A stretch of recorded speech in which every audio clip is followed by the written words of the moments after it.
to call the Monessen City Council meeting to order on October 13th. Roll call, please. Councilman Grigor. Here. Councilman Orchakowski. Here. Councilman Coles. Here. Councilman Thomas. Here. Mayor Cheryl. Here. Please rise for the pledge to the flag. I pledge allegiance to the flag of the United States of America and to the republic for which it stands, one nation, under God, indivisible, with liberty and justice for all.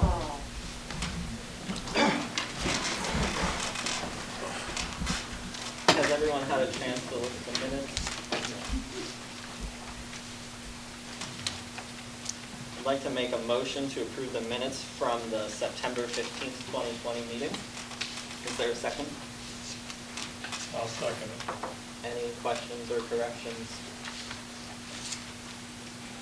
Is the boxing event still on, or did? I haven't heard anything, John. Have you had any contact about that boxing event that we talked about last month? Okay, he just brought the agreement in Oh. today. So it's still Signed on? it, paid the $100, and he's all It's set to still go. on, okay. Okay, good. Call the roll. Councilman Orchakowski. Yes. Councilman Coles. Yes. Councilwoman Thomas. Yes. Councilman Grigor. Aye. Mayor Cheryl. Yes. I'd like to make a motion to approve the minutes from the September 28th special meeting. Is there a second?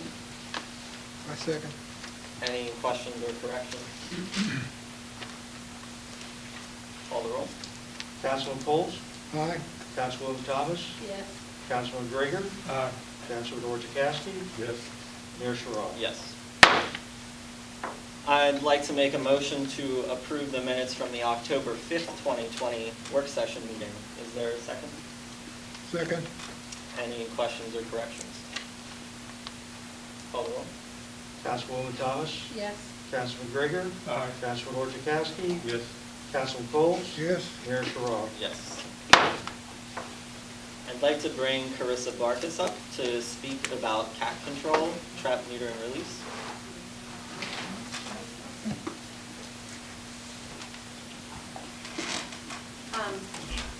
I actually brought in professionals, so they can go over this. They've done this. This is what they do, and they can answer any questions. I have reached out to Frankie's friends. They have a mobile unit, so I reached out and asked for a date on that. As soon as they get back to me, I will let you guys know. I'll include you in the email chains. I'm going to reach out to Fix and Wagon. They also have a mobile unit. We'll see what we can do. I have talked to, I thought the best place for a building would be the Civic Center, and I have talked to Ed Lee and got permission from him to use the building. He also said he would open the kitchen and the lounge so that anyone that has to stay there will have all of those things. Okay, so when I have done, my name is Amanda Coates, by the way. I live in Youngwood, which isn't too far from here. But I track all the cats for the mobile clinics and teach other people. I teach DNR classes, so if a resident wants to come and learn how to track the cats, it's not general knowledge. They come in, they attend the classes, and I teach them, the best laid plans for the cats and how we can best trap them, and then aftercare for surgery and all that other stuff. And for the hard-to-get cats, everyone calls on me to come and trap them and all of that stuff. And I trap hundreds per year. So, all over, from here to there. Now, for these mobile clinics, what we do is we schedule them, and you have to do a lot of groundwork with the community. You have to find out where the cats are, who feeds, and you can't look at feeding as a bad thing. We understand that if you don't feed the cats, they don't come around, but they just go somewhere else. So we have to look at these people who are feeding, who are controlling the food, so that when we come in and trap, we can say, do not feed, so that we can better trap the cats. And that'll usually happen about 2 weeks, 3 weeks ahead of time, so that we can say there's 8 cats on this street and 10 cats on that street, and make sure that we get everybody or get a large population of the cats, because it's the only thing that's going to stop overpopulation. We'll come in Friday night if the clinic scheduled for Sundays usually. We'll come in Friday night, we'll trap all through the night. We'll trap again on Saturday all through the night. We'll feed the cats from Friday so that they're taken care of in their traps. And that cat can survive in a trap from start to finish for 4 days. So we change out the pee pads that they use to urinate on and all that other stuff, and take care of them while they're in the traps. We have tools and tricks and all that stuff covered. So if they come on Friday, then we usually trap and work Friday, Saturday, and we'll still be trapping while the clinic's going on Sunday to get any of the other stragglers that we had missed. And we can get about 60, 65 cats in a mobile clinic. And it's pretty good. Like, she'll work all day, she'll work into the night, and it's just amazing the stuff that she does.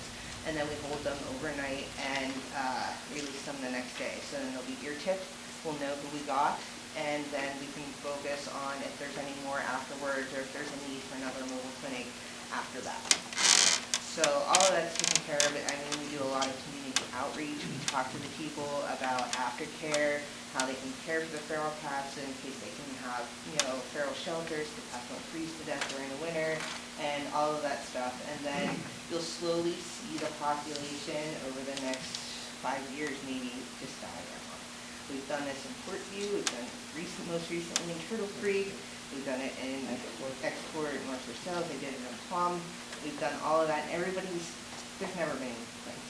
They're always happy to see us, they're like, oh, you can come back, and we've always spoken at the council meetings beforehand who have no knowledge whatsoever about any of this stuff. So, is there any questions? That's really important, and I don't think it's a problem here, but I like to touch on it a little bit because it's been an issue other places. You have to encourage people you can't discourage people from feeding the cats because then they hide. If they're feeding feral cats, then they're going to hide. They don't want you to know they're feeding feral cats if there's a chance that ordinance zoning commissioner is going to come up or whatnot. So you don't want to discourage people from feeding the cats. That's when we can come in and help them. But if they are hiding it, they're not going to ask for help, and then the problem just multiplies to next year you have 5 cats. This year you have 5 cats. Next year you have 15 cats.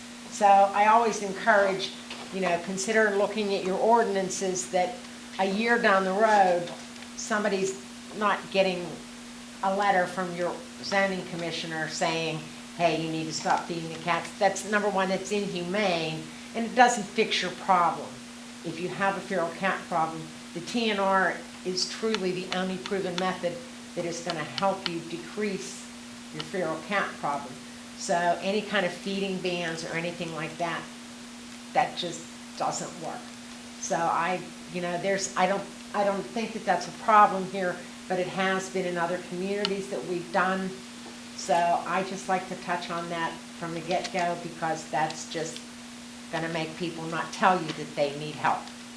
So, we've done this quite a bit. Like I said, our most recent one, we just did Turtle Creek a few weeks ago. We and had it's 73 cats in yeah, Turtle Creek. it's a lot of work. Like, we come in on Friday night, we trap all night. Amanda's like the trapping queen of the state of Pennsylvania. She gets tagged on every post on That's every how I found cat in the tri-state area. I'll She be here doesn't the sleep. entire time. I She- promise you, if this is something that you guys want to do, as an expert, I will be here the entire time. I will sleep in my car if I need to. She doesn't sleep. She whatever, doesn't whatever sleep. it takes to get the cats help. That's what I'm all So- about. So what I wanted to address council about is, and I spoke to a couple people asking me to speak to them, and or talk to one of them. So what we talked about is for any cats that can be home. Obviously, our priority is getting them into a home. So the 6 kittens that I caught on my street, they are in a rescue. There are 3 kittens on loose. They're black, so you do not do adoptions of black cats in October. You We're can do that. That's okay. We're working on getting them into a rescue that we're comfortable with, and then we will go ahead and proceed with catching them. They are handleable mildly as opposed to the ones on my street were not at all. Alright, good. So I we'll work do that. I work with like 25 different groups, and they all owe me favors. So, and that was one of Councilman Orzachowski's questions, was that about getting them in homes. So I did, in case anyone else had that question, for any cats that we can get to rescue, any cats that we can get into a home, that will be our priority. But we still have to fix the cats. We have to do something. We're gonna have 6 Everyone that we trap doesn't leave a trap and that's not fixed, unless they're not of age. Right. So, and part of the TNR process is not just to trap, neuter, and return the cats. Anyone who is they're vaccinated too, but anyone who is able to go up for adoption, we look for options, and that's why it's best to work with all of the rescue groups. whomever has room, that's who we work with. And when we're doing the mobile clinic, it's like, okay, I always pull the rescues beforehand and say, how much room do you have? Can I bring you 3? Can I bring you 4? Can I bring you, and we utilize all of that room that's available. And the only ones that go back are actually the feral cats. So that's part of responsible TNR and colony management all around.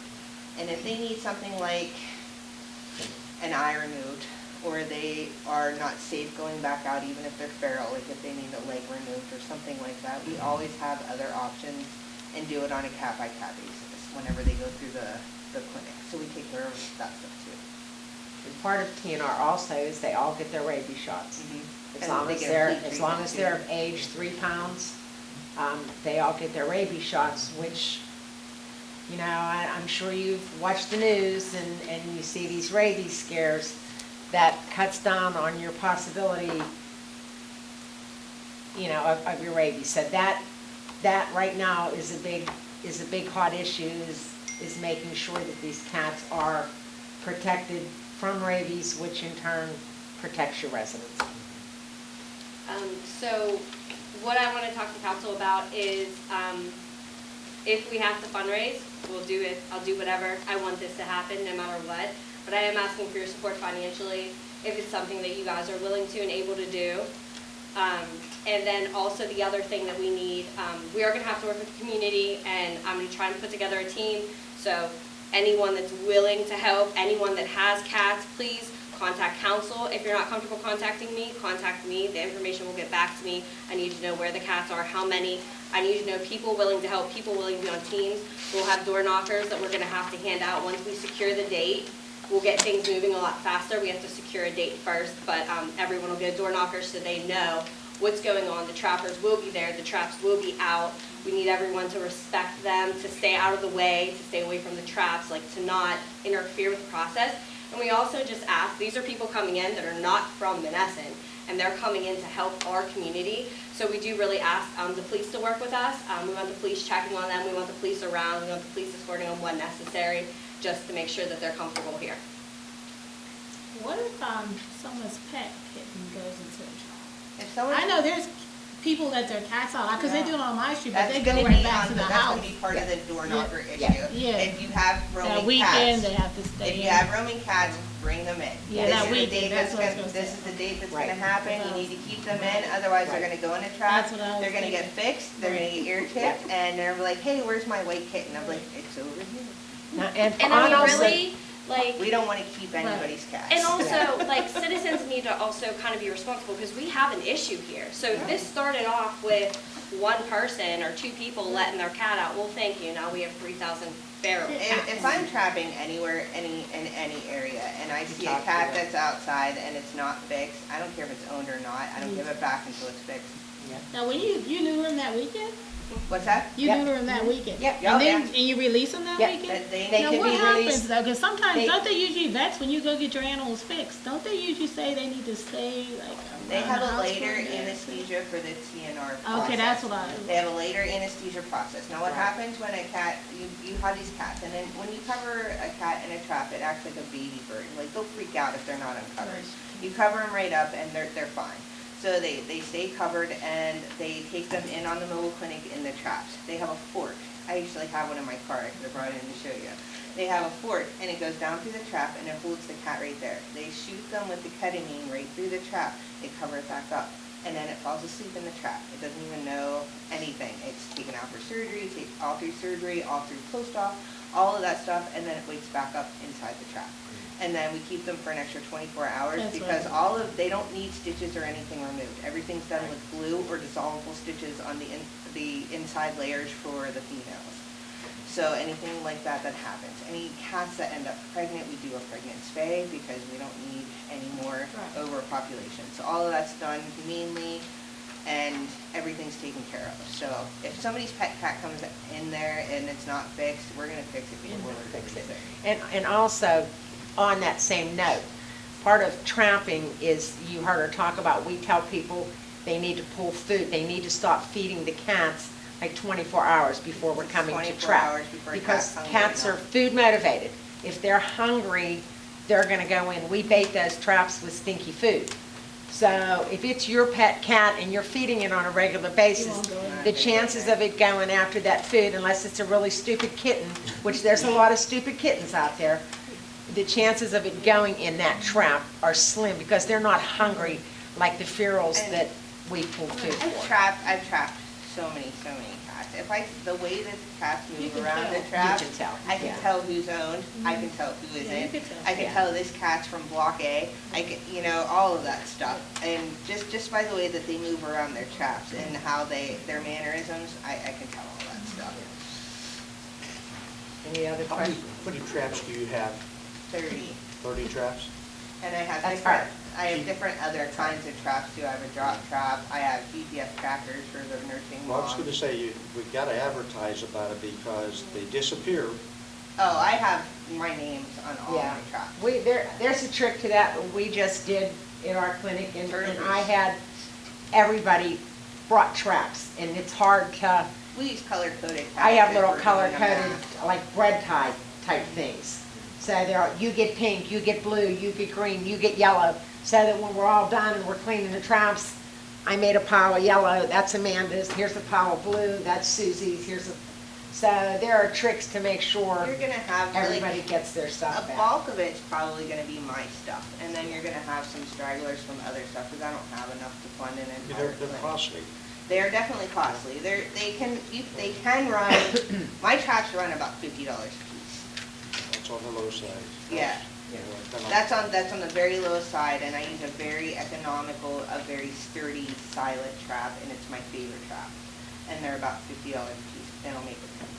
So when- I've when you emailed the do- company, but they don't make them anymore. It's my favorite When trap. you do this for the weekend period, 3 days in a row, what is the timeline that the cat population will stay down? Because at some point in time, you're going to, It depends on how many calls. Like, I have no idea what the population is here now. If we are committing to one clinic for 65 cats. If I'm out there trapping and I see another 60 cats, and you're gonna need another clinic, because you need to handle it fast. You need to get everyone as much as you can, all the cats done at one time. And that's going to lower the population. If we fix 50 cats now and I'm out there trapping and I'll be driving around, I'll see the cats. I know where they hang out. If I see another 50 cats, we're gonna need to do another clinic. And that's the only thing that's gonna fix it. because we had one house that had 40 or 50 cats in that house alone, with We're all familiar little with ones that. out there. We're all familiar Where with was that? Oh. Yeah, we all know.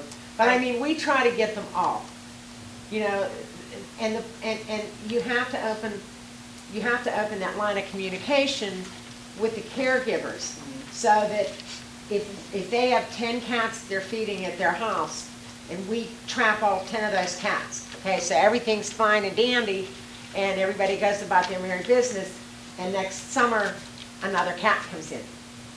They need to reach out to us, and that's where we come in. We have to give you options. We have to give We you, can network to do so the cleanup. that if another cat should come in, they know who to reach out to, that we can come up and trap that cat that just showed up. So that they Because it don't have happens. kittens. So that they don't have A kittens. cat can actually have 4 litters of kittens per year. How many? 4. They're Well, obstinate. this is not And then right. two They're cats- obstinate ovulators, which means they can Yeah. have kittens and be pregnant without running their cycle. So they can get pregnant without even being in heat. Two cats. So that's Two why they cats can can be have 4 responsible litters for a year. They can have up 10,000 to. cats, I think. And they two can cats. start having kittens at 8 4 months. months. 4 months. Well, yeah, it's usually 8 months. It can be 4 months, but it's usually 8 months. But you have to start somewhere, and this is a great start. And if you have somebody that's good at writing grants, there are grants out there. If you have If you have a TNR project. If you are in a government entity and you have, because my real job is I do fraud and forensics and I'm a CPA. So if you're a government entity and you have an active TNR project available, you can write grants and apply to control the feral cat population in your community.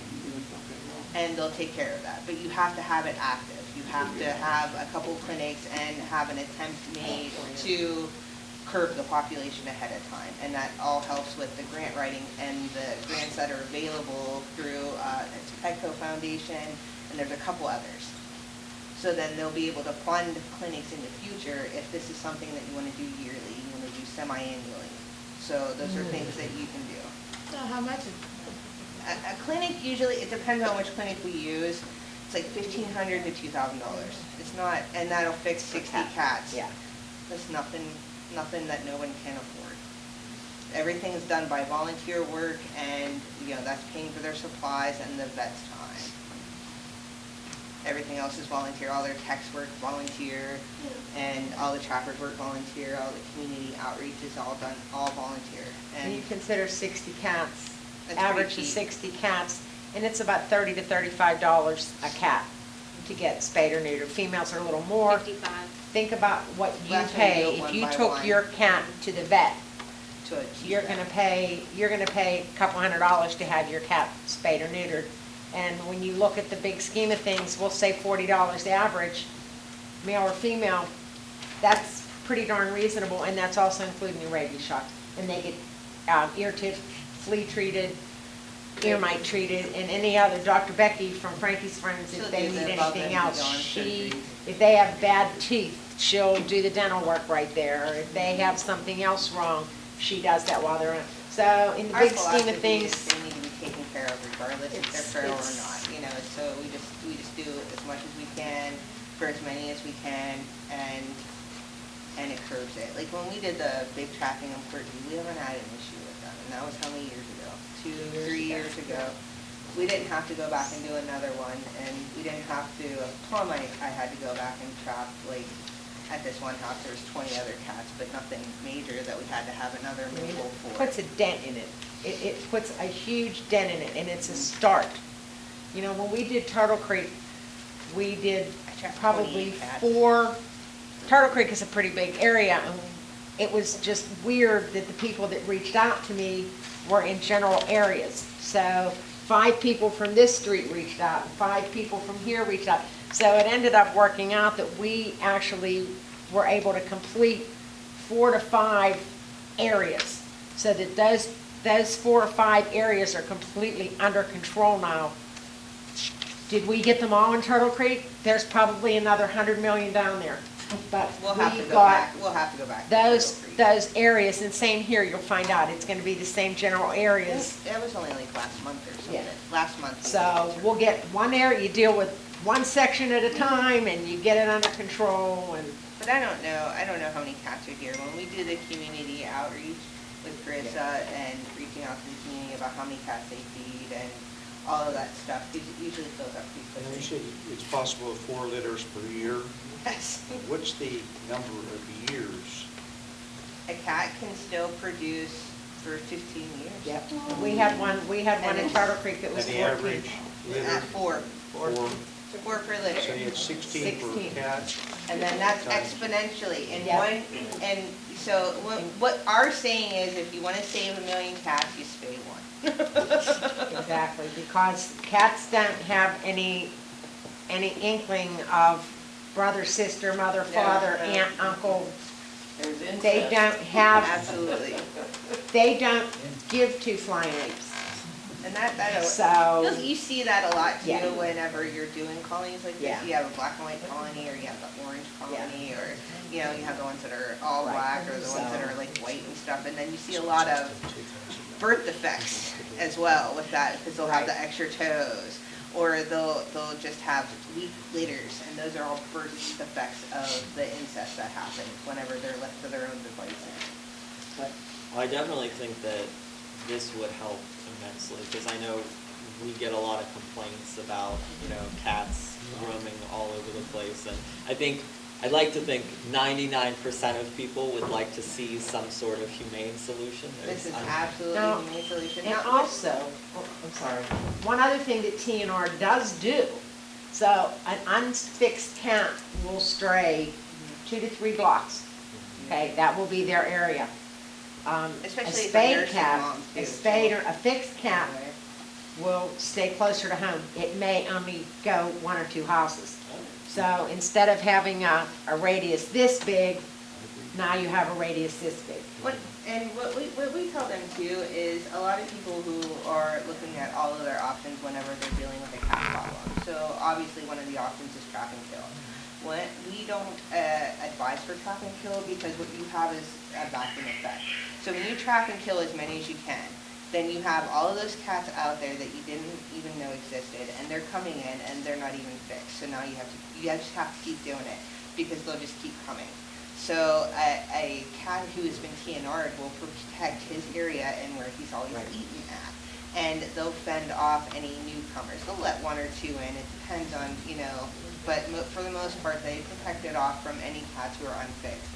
So a cat may eat here one day and you may never see that cat again because your other cats are patrolling the area and taking care of it. And when neighbors are complaining too about the cat problem, and a lot of the complaints we get are for people feeding the cats. So if you don't feed the cats, they'll go away. That's not true either. But they'll say, this person feeds or this person feeds, and they kind of make them a martyr. The feeders, the people who are taking care of these cats. I always tell them, if you don't want the cat to defecate on your lawn, all you need to do is feed it because it doesn't eat where it goes. And that changes their mentality. It's like, all I got to do is feed the cats? Yes. They'll go somewhere else, I promise you. They'll go in the woods. They'll go further away. They do not eat where they go. And this is how this all started, because every time I pulled Always weeds, starts I was this way. picking up cat food. And I started to get so frustrated, and I was the only one not feeding them because I was like, my dog is not going to be nice if these cats are anywhere near him. And that's how this all started. So then I was like, I'm trapping these cats.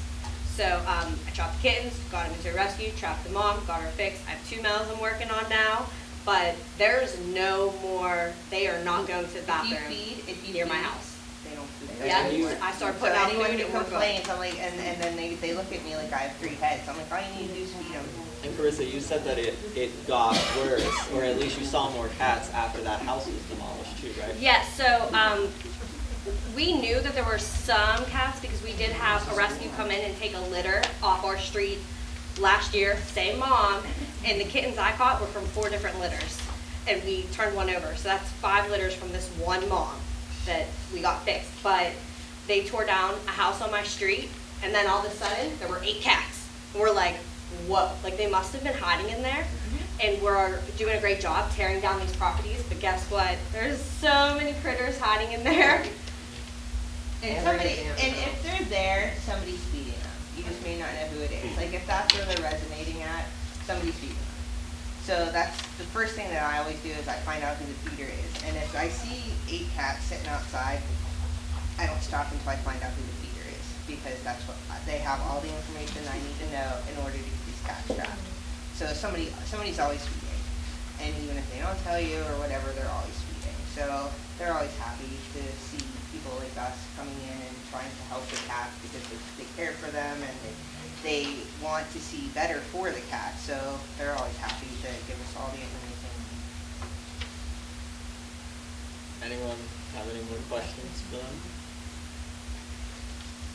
I think it's a great thing, so and thank you guys for coming, and thank you, Carissa, for getting this moving so quickly in a week's time.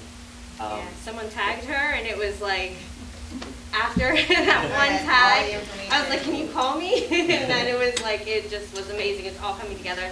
Frankie's friend, she actually recommended them, and that's where I took my feral mom to get fixed, and I really liked how they handled everything for me. And I mean, $2,000, it might seem like, ouch, but it's $55 a female, $36 a male. So for me, I wasn't catching 8 cats in one day, like I can't afford to. So, and it's definitely, it puts it back on the residents too. Like when we come in and try to trap the cats, everyone sees us as, well, there's the cat. You want to go trap cats? You want to do that? I don't want to. That's not my responsibility. And we put, the responsibility back on the community. Like this is something that the community needs to address and that they need to deal with, and we hope it's humane. Thank you. Thanks so much. You're welcome. Will keep us in the loop with everything. Thanks. I'd like to open the floor to public comment on agenda items. Sorry, guys. And it was April Tate. first is the president of the library board. I know that sometimes we have disagreements amongst ourselves, but as the president of the library board, and I have Angela Lewis as a director with me, just serving, a term with the library. We just want to thank previous council members, our current council members, and the administration for all the help and assistance that you've given the library. It's a great resource in our community, and we just want to say thank you on behalf, and that we continue to work together and continue to provide this community with a great resource. Thank you for your work. Yes, thank you. And the second hat is as a resident. I live on Nash Avenue, and I see on the agenda tonight a lot about codes, resolutions, codes, and that. So I've been in Monessen my whole life. I've been a homeowner for 37 years. I was trying to think if there's anybody on Nash that's been there longer than me. I think there's one person. So I've seen a lot of people come and go, and I've seen a lot of things. My husband and I take a lot of pride in our home. Okay, we do. So if you ride by, you're going to see a nice home. Grass cut, codes, all codes met. Okay. But when I sit on my front porch every night, I can look out and I see a lot of codes that are not being kept. I see an abandoned car that's been tagged and grass is growing around it, but I understand there's nowhere to put it, so that code is really not a good code. So to me, it's like, why are we creating more codes when we have codes that we're not enforcing for in our neighborhoods? There's a house, a rental property across the street. This is what I see when I sit on my porch. I have a perennial garden, so every night I sit on my front porch because I love to look at my perennials. And I look across the street, I see a rental property that the hedges and the sumac trees have never been touched this year. And then the cream of the crop is the abandoned home right across the street from me, which is 13.7 Nash. That's been abandoned now for about 5 years. So I scratch my head when I see us creating more codes when we're not in control of the codes that we have. And one thing that I do disagree is I'm not going to tattle on my neighbors. I have been in that neighborhood for a long time. I know that in one of the past minutes I read in the newspaper, it said that we need the neighbors to call community or the council and report them. I don't operate that way. My neighborhood is my neighbors. We help each other. We do it. They may be out of violation of the codes, but I'm not going to tattle on them because I might need their help. Or they may come back and say, well, April called the code officer on us, and now we're going to find something wrong, so we're going to call the code on her. It's not good neighborhoods. It's not a good area to live in. Like I said, I've been there 37 years, probably, who knows, another 20 years, I don't know. So I think, I'm not even sure who the code officer is. Is he here? He's not, but it's Okay. Todd Carter. Yeah, I would love him to just come and have coffee with me, and he can just write out the whole neighborhood. And then I don't have to do it, okay? He will oblige. What's that? He will oblige. You'll be there. Yeah, and I'm serious. We have a because- backlog of Yeah, I know. 8 years. I know you do, and I know that it's just a meeting about riding around the neighborhoods and saying, this house, this house, this house, every neighborhood house. And if you don't have them, I want to move in your neighborhood, because that's the kind of neighbor I am. I've never been in violation of a code. I have pride in my home, our property. So I don't think that that's the state of mind now for people in Monessen, that they have pride in their neighborhoods, and so that's why we're having these problems. But a neighborhood to me is something that I'm not going to call and tattle on my neighbor. I can't. I might need them to help me with something, and I want to feel free that I can call them and ask them for their help. So that's all I want to say is I'm hoping that you guys get the codes under control a little bit more before there's more on the books that we can't manage. So, thank you very much.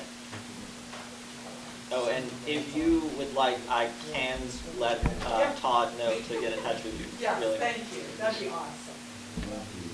Matt, can I just comment to that? Yeah.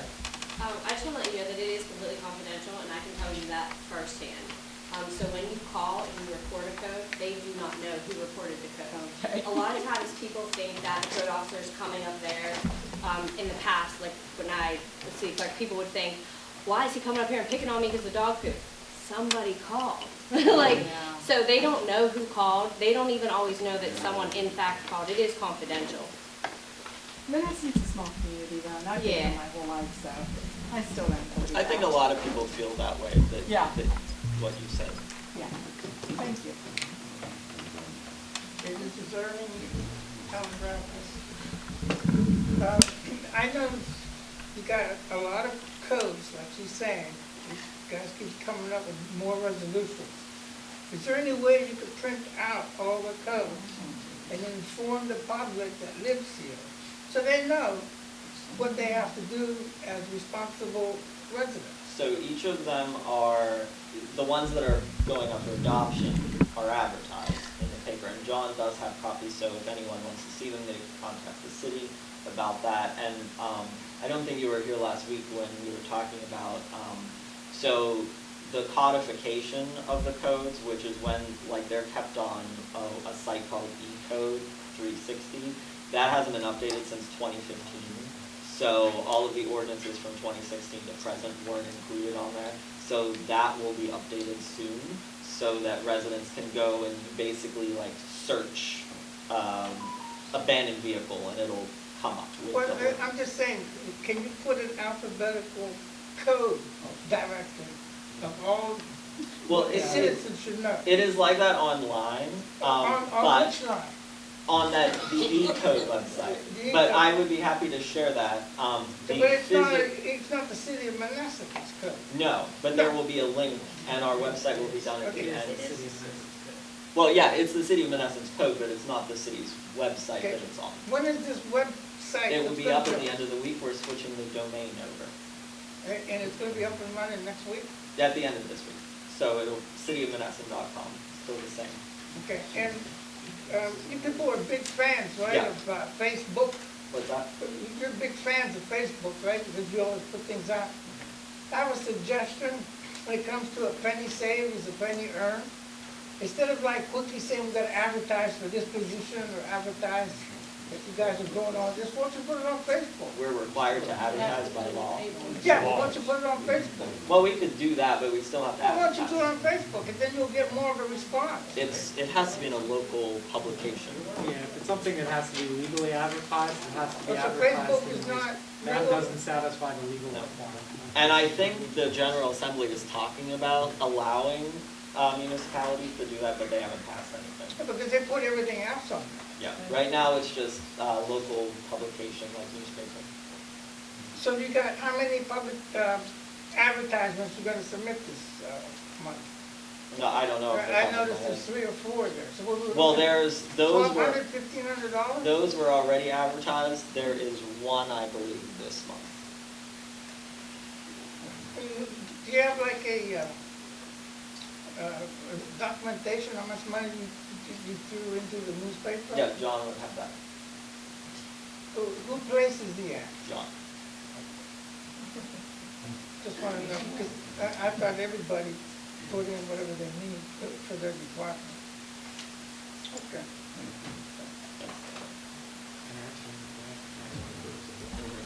Yeah.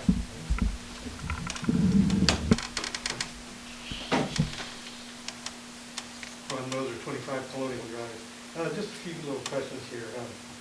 First off, right off the bat, one of the very first things is a right to know request by Councilman Ornachowski. I'm just a little bit concerned and interested. Did you apply for written printed copies or electronic? Electronic. It's kind of interesting because I'm looking at the official Office of Open Records, which defines the right to know law and so forth. And first off, they say that it's not to make money. At $250, that'd be 1,000 pages of paper at the maximum rate you can possibly charge. If you are charging fees, you actually have to submit to the Office of Open Records twice a year your fee schedule, according to this section 1308 of the Right to Know Law. So if it's electronic records you want, I know the bank provides this as PDFs. You download those PDFs, email them to them, and it's zero cost. The right to know is not to make money. It very specifically states that the cost that you can charge is based upon your actual cost of producing that information. So I'd like to understand how you got the $250. John, you have, I know that you process the right to know request, so. It's 25 cents a page. That's 1,000 pages. He asked for it electronically, and it's Okay. PDFs, you just download it, you don't have to print it, you just send it to him. It's 25 cents a page. Wait, That's, where do you go to download the bills and the invoices from? He asked for the bank statements, And also, I believe he asked for the bills and the statements. okay? Didn't he ask for that? yes, for everything. So if he wants all that information, it's not sitting in a computer somewhere. It's in the actual files that someone has to go get, and make copies of. Well, the bank statements are electronic, I know that for a fact. But You use the other bank ones banks. aren't. I know you use an electronic bookkeeping system, But but the you're other, got well, everything else he asked for is not. Well, that would be hard to believe, because if you're doing everything on paper, that is just ridiculous. Well, the invoices come in on paper. But they're entered into the computer. Yes, they are. So Yes, they are. can be printed out in spreadsheets, just like you print out the very last thing that's in our packet here, that says exactly who and all the bills were paid. Okay? It's very simple, and we all know because we all set that machine, that system up last year. So yes, anything can be generated at any time, at anybody's request. Perhaps you're correct. So just to clarify then, because there's probably some confusion about that. Was the request specifically for copies of the invoices or a print off of all of the invoice amounts and the pay? Everything, both. It's synced in here. Okay, But so then- it is the actual copies of the invoices that were received? I wanted the invoices and the corresponding checks to show the balances as they were being drawn down. Okay. But I got a question, which is throwing me off.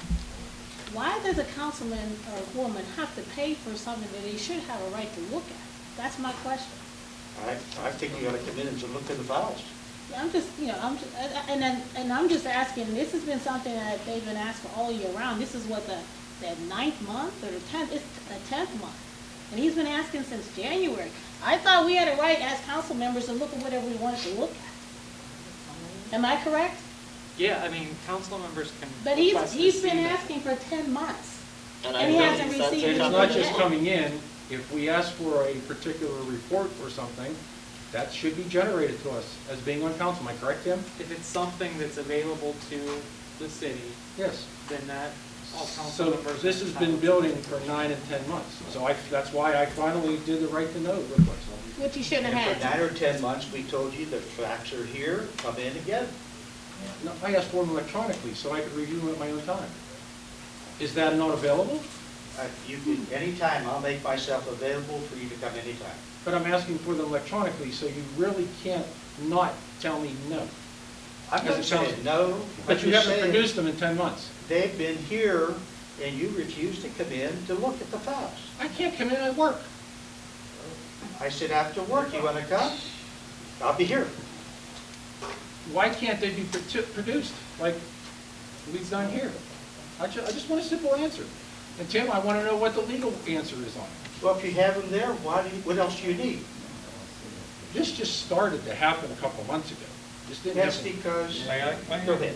The reason it just started to happen a couple months ago is we finally started facing people that weren't here.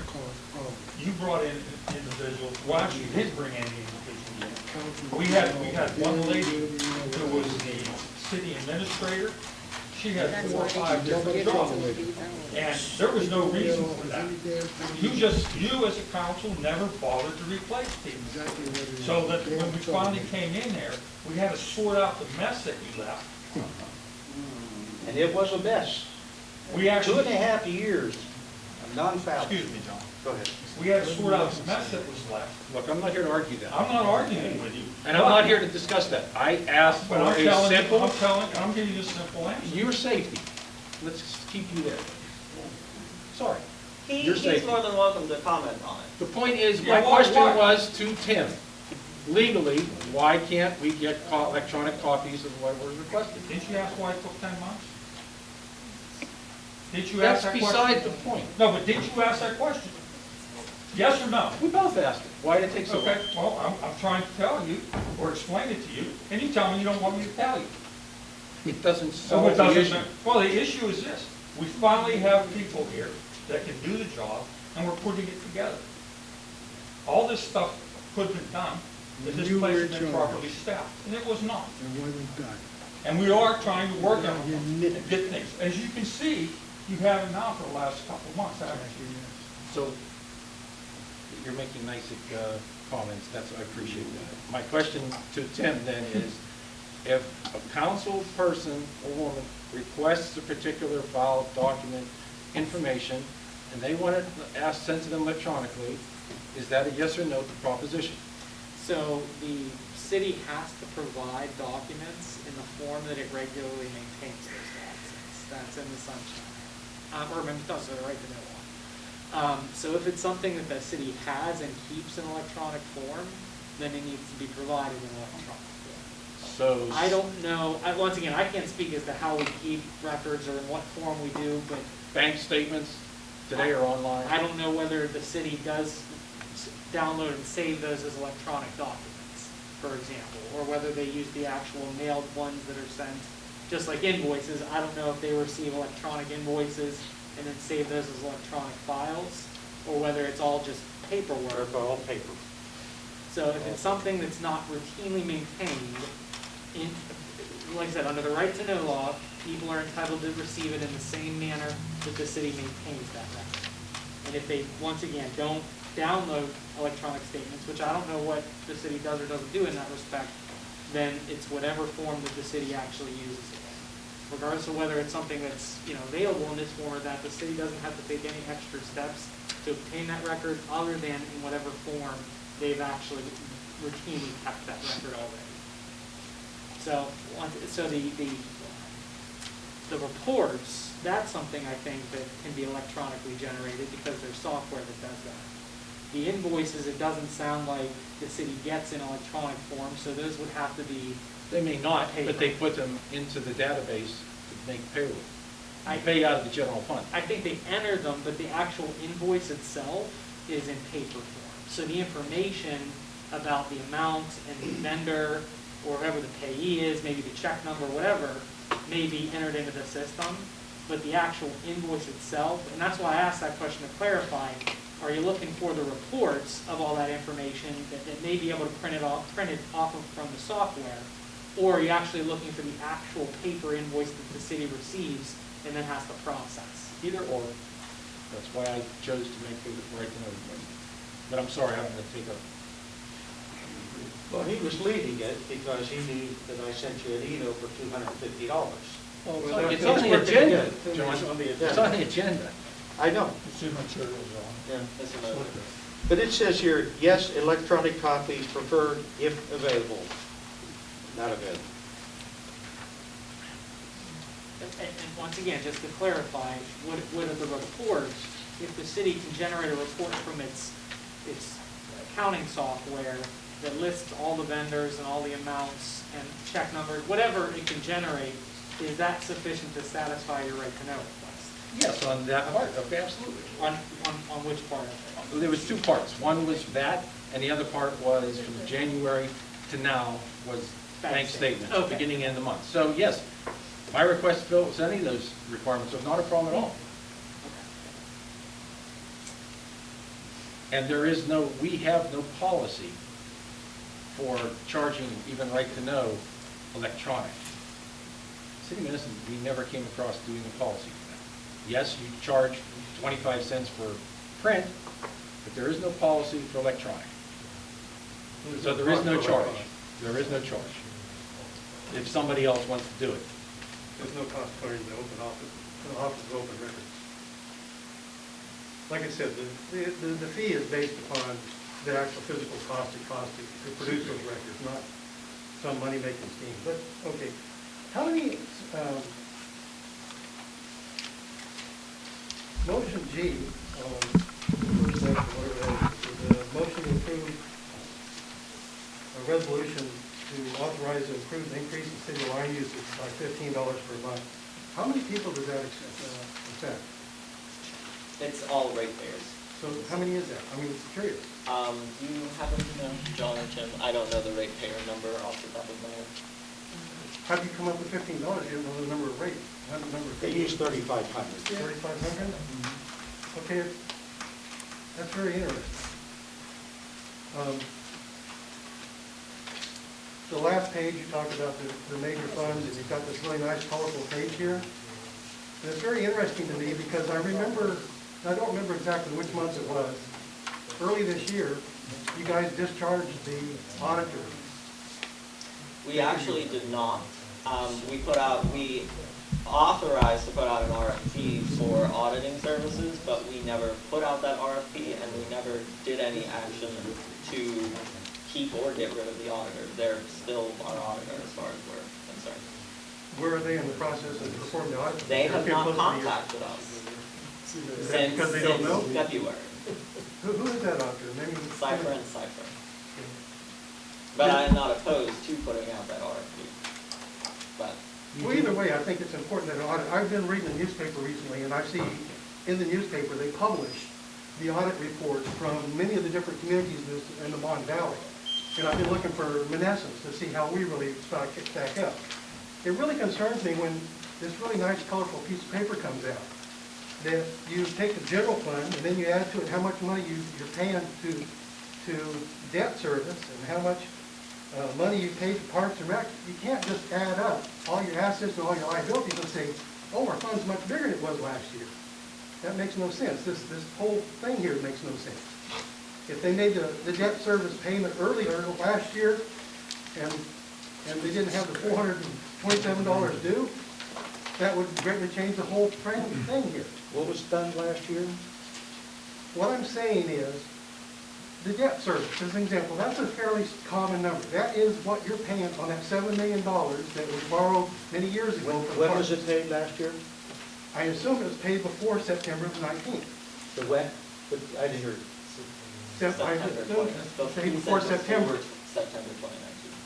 That's correct. They got the bill in December. We'll have the bill in December this year.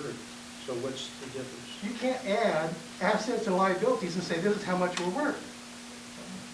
That's You not take- what, No, that's that's not not what what it it says. Balance sheet, That's but not- you've done that. It says this is what is in the, This is available. in those larger amounts. Okay, The general so fund. where this is all going, let me back up, where this is all going is, if you're doing so much better than we have in the previous years, my hat is off to you. I didn't wear my hat today, so that's saying something. I'm really impressed that you really were able to get almost $800,000 in the general fund this late in the year. It's indicating that you paid all the bills up to this point, you've got this money clear, and now you're gonna add $15 to all of our bills. That's $180 per person. That'd be 3,800 people that you could pay that $15 bill for. You don't have to necessarily charge the citizens $15 sewage fee if you got a big balance in the general fund to pay it yourself. To maintain it long-term, that's Well, what we next have to year do. though. What do you- If you are so good at putting money in the general fund, maybe you can pay for our sewer project. Maybe you can pay for some of the streets. Maybe you can pay for some of the capital improvements. Maybe you gotta get the figures together before you ask questions. You were giving me the figures, I'm giving you, they're actual figures. the actual figures. I'm saying you're taking assets and liabilities and adding them together. You don't do that. No, that's not what That's he's not doing. It's showing what the balances are. He's just saying what the compared to last total year. balance is, that's what the bar graphs are for. It separates them out. That's the total assets that are available to the city right now. That's not, In which case, you're not considering any of the liabilities, which is got to come out. absolutely, we're considering that. That's why the debt service is $400,000. That's what I'm saying. is Yeah, you're- it's, you can't add that. but total both. it's separate from the general fund. You're not adding the general fund and You that add those together. numbers up and you come up with 1.49, That's the fund, that's the amount of money we have in the city accounts right now. which means you have not paid the debt service. We'll pay it when it's due, They paid it this time last year, is what I'm saying. and we'll probably pay it the same way. We have the money invested right now, we're making interest on it. And not only that, we've actually paid down a lot of their debt from last year, their bills. Including the MMO. We paid off the MMO from last year. And that's the That minimum. happens every year. That's the, yeah, well, no, not really. They Every normally year. take out a TAN note and use the TAN note to pay that off. Well, that's not where I'm going with this. What I'm going with this is, that as a taxpayer, I don't pay my taxes so you guys can put money in the bank. I pay my taxes so that I can see infrastructure, police, sewer, water, a safe neighborhood to live in. If you're putting it in the bank and you're not doing anything with that money, it ought to come back to the citizens in one form or another. You ought to reduce the tax rate. I'm not paying so you can have $750,000 in the bank. So you want us to be broke? No, I want you to be prudent with your money. I want you to spend every penny we give you, not one penny more, not one penny less. Let me tell you something, there's $19.8 million they have given to us. We have to justify it by the amount of money we're charging for that project now. And that's the money that will cover it over the next 40 years. If you don't establish a rate, you don't get the money. And if we don't use that Okay? money, You don't get the money. Okay, so you If need to we- drop the Period. tax rate. Period. and if we do That's not why you have to use- do it. if we do not use the money from the USDA to help offset the cost of fixing the sewer lines that absolutely must be fixed because we're in a consent decree, then line usage could go up to as much as $125 a month. So $15 is a lot better than $100. Absolutely. And not only that, Sanitation covers the load. not only that, this council has actually, with our administrators, we've actually gone out and recouped some of the money that hadn't been being collected. We have gone down from 12, now, when you were hired, how many people were in the city crew? How many are now? 7. We've gone down from 13 to 7 people. People have not been replaced for the last 6 years. The reason the city hall ran as badly as it did is because we didn't replace the people that were down here Donnie, where's the money? from last year. No, for the 6 jobs, they're no longer there. I don't know. Where's the money? I don't know. I truly wish that we could get the state auditor general come in and do a deep financial audit, a forensic audit, because Well, the this, last forensic audit, they did not report to the public. Right, Tony? I'm sorry? The last forensic audit, they did not report to the public. I don't know when the last. Tell them why. Cypher and Cypher did a forensic audit. They in did a forensic 2016. audit, you were here. Tell them why they didn't report. They did a regular audit. They just proposed it, they gave it to us at a meeting here. I don't know what you're talking about. The last forensic audit that I know of was somewhere back in Mary Jo's administration. That's right. No, it wasn't in my administration. No. It was back somewhere back It that was far. in Lou's administration, and it was specifically on me and the Monessen Rising project. And the reason you didn't report it was because they found nothing. they spent over $100,000. There was an $8,000 $100,000 discretionary thing that they said was not anything that they would go after or against, because $8,000 in the amount of money that we used and $20 did million. things had nothing to do. 4 years at $5 million. So I don't know why you wouldn't know it when the rest of the town knows it. Tony, you gotta start telling the truth. Really, do I? Mr. Mogan. I didn't know, I didn't realize I was. Yeah. Can we go forward? This is, I said, this is October, and nothing's changed. I've never seen so many people hate each other in this city. I've never seen it. You got sides that hate each other. And that's why Monessen continues to stay where we're at. You guys have, this is October, But you and know- it's continuing but you know, on. The thing is, we're doing. Seriously, let's do the we're business of the doing day. well. And let's stop there's all still this fighting back and problems. forth. This is ridiculous. Matt, I please agree. take control of the meeting, please. Solicitor, you were going to speak. I just wanted to make 2 clarifying points. So this, it's not a net, this isn't a net at all. This is a pure assets comparison. So when you see a general fund balance as high as it is, I mean, that's good for the city.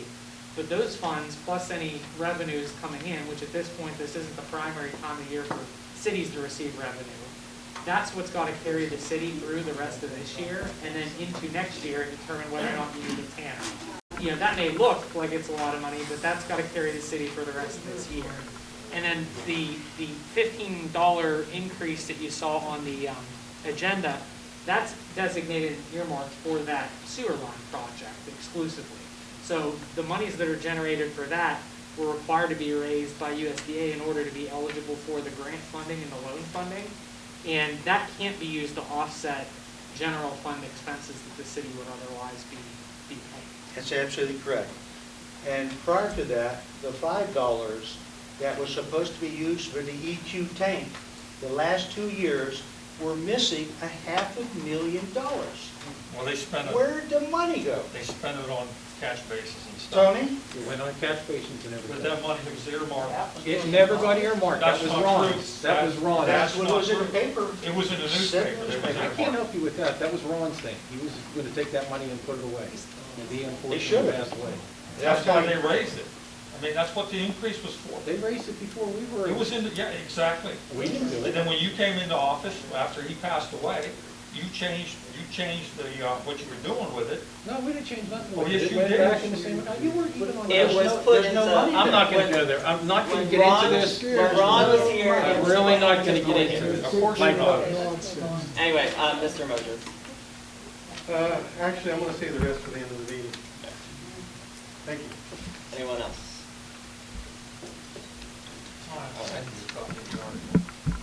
The Mon Valley Opioid Coalition is holding a Narcan drive-through Wednesday, October 14th from 4 to 5:30 p.m. in the parking lot of St. Sebastian's Church in North Bell Vernon.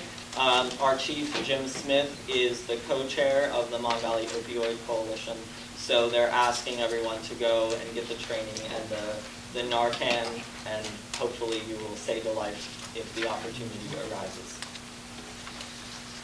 Also, the City of Monessen has available for public viewing the annual Municipal Separate Storm Sewer System, MS4, status report from June 30th, 2019 to June 30th, 2020.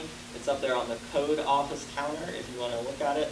The report was prepared by WEC Inc. on behalf of the City of Monessen for the Pennsylvania Department of Environmental Protection, DEP. As we touched on the right to know request that was received from Councilman Orzechowski on October 7th, 2020, tracking number 5 of 2020, the request reads, please provide the following financial information. All City of Monessen bank accounts with the following information. Bank statements at the beginning of each month and at the end of each month from January 1st, 2020 to present, October 6th, 2020. Please include the actual bank statement identifying the banking institution on each statement. All paid and unpaid invoices since January 1st of 2020 to present, including check to present, including check and invoice. Please notify me if fees associated with this request will be more than $50. John gave notification on October 9th, 2020, saying that your request will be more than $250 plus postage, and there was no reply, at least on the email. So what's the resolution of this thing that should be electronic and doesn't matter as a council person? I'm entitled to have it anyway. I believe John contacted you in regards to your right to know request. He said it's and he 200. said if you're more than welcome to come down, you can make arrangements with him. And get printouts of everything. Correct? He said and get I'm sorry. printouts. You have, the files are there. You can do whatever you want with them. Okay. You have access to them, you take the file out, you take it down, you look at it, make a copy, make yourself happy. You're wasting all our time and resources for what reason? What is the reason? I'm not getting into it right now, but okay, you You're answered my not gonna question. get into it, that you developed it. You answered my question. As simple as The that. files are here, they've been here for 9.5 months now. And they're all in order. They're in perfect order. Just make things If you easier. take one West Penn Power bill, there was probably 20 bills attached to it, I'm familiar with that. and 3 pages, you're familiar. I know So exactly why what would you're you talking ask us to waste time doing this when all the facts are right there? I don't understand it. about. I know you don't, that's okay. Look, well, go on, please, ma'am. Go on, don't want to take any more time. So, I mean, you handled the finances before. And I And know we that this saw could what be happened generated to them. very simply, but that's okay. It's for another time. These people don't want to hear it. You don't want to hear I it. think That's these cool. people would like to know what you really do. What I do? What I do? What did I do? Even Waste what did I their, do? waste their tax No, dollars. I'm not wasting anybody's tax dollars. I haven't asked for a penny. So if you're And going to you accuse haven't me. done anything No, no, no, in no, 10 no. months All right. either. No, All we're right. not going there. We're I moving didn't forward. waste a penny of anybody's tax money. I didn't do anything. I have got nothing. So, What are we talking about? moving on to the chart, the City of Monessen major fund balance comparisons, and this is the balances of the funds compared to from September 19, 2019, or September of 2019 to September of 2020. So you all should have received this as you walked in. September of 2019, general fund had $362,614.45. September of 2020, $798,370.49. Debt service, $11,414.41.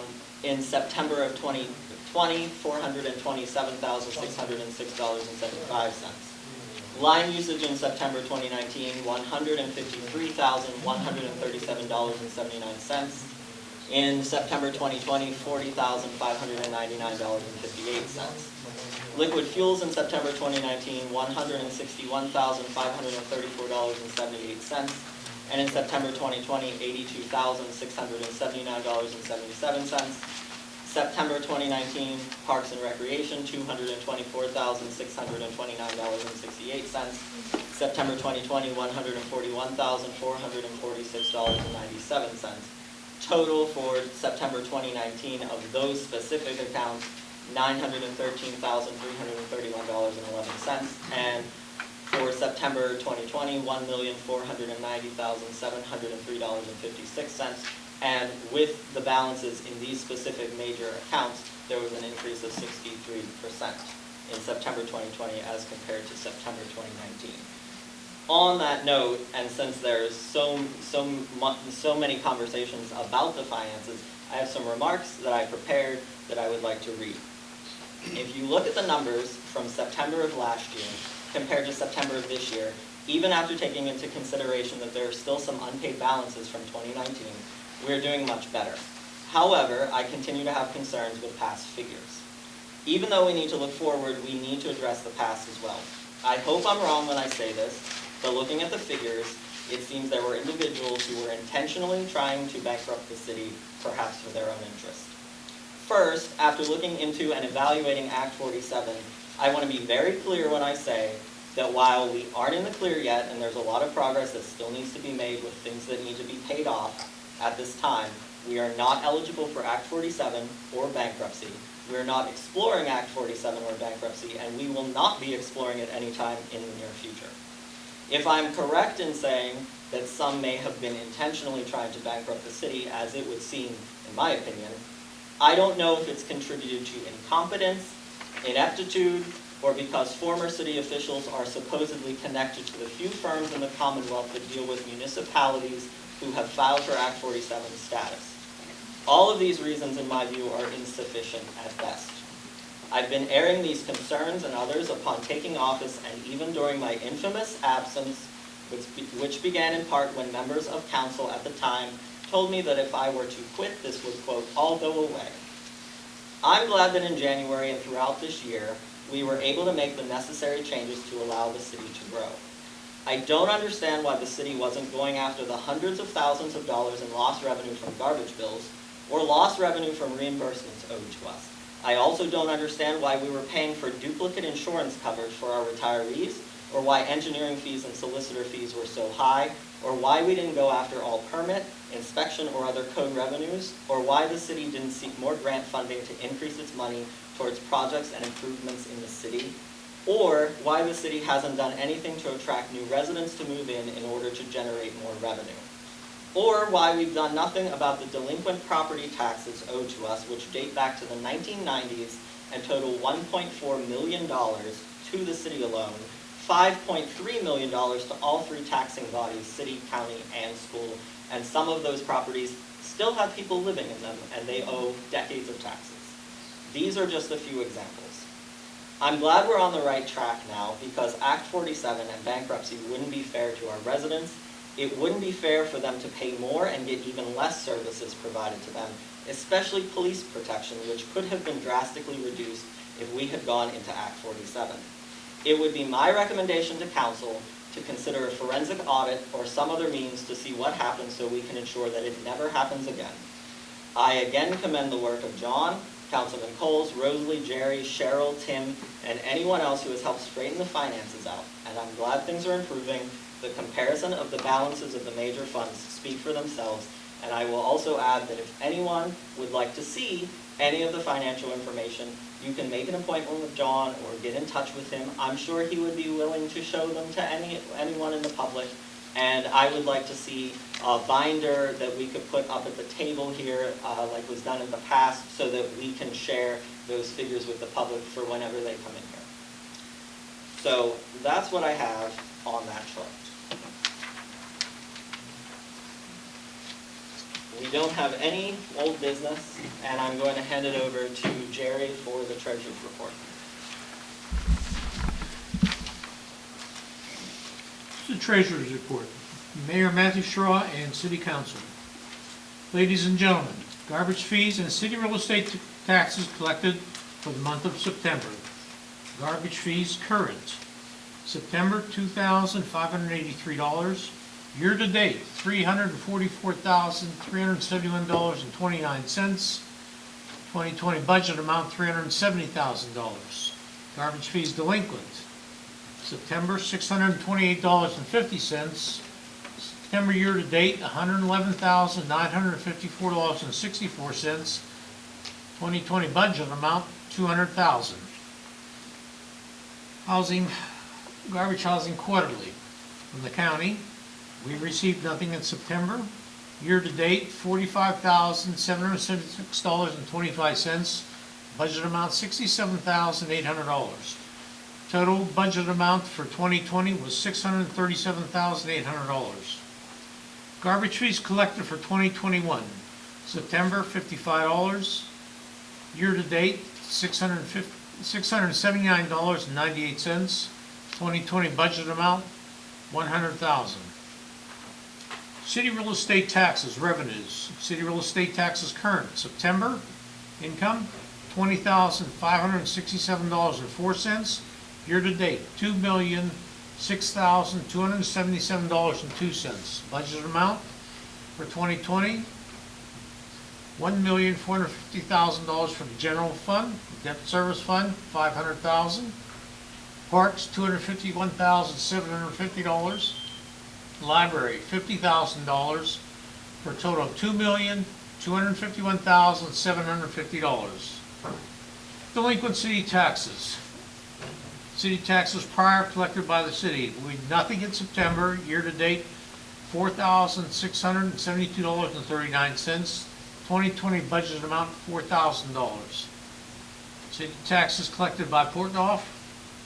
Nothing in September. Year-to-date, nothing. City taxes collected by Westmoreland County Tax Claim Bureau.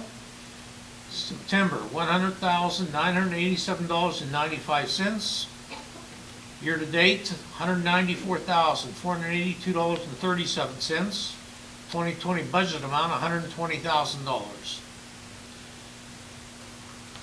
Tax Claim Bureau quarterly. Total year-to-date taxes, $2,205,431.78. City real estate taxes distribution, $1,419,145.17 went to the general fund. $489,715.06 went to the debt service fund. $246,571.55 went to the parks. And $50,000 went to the library for a total of $2,205,431.78.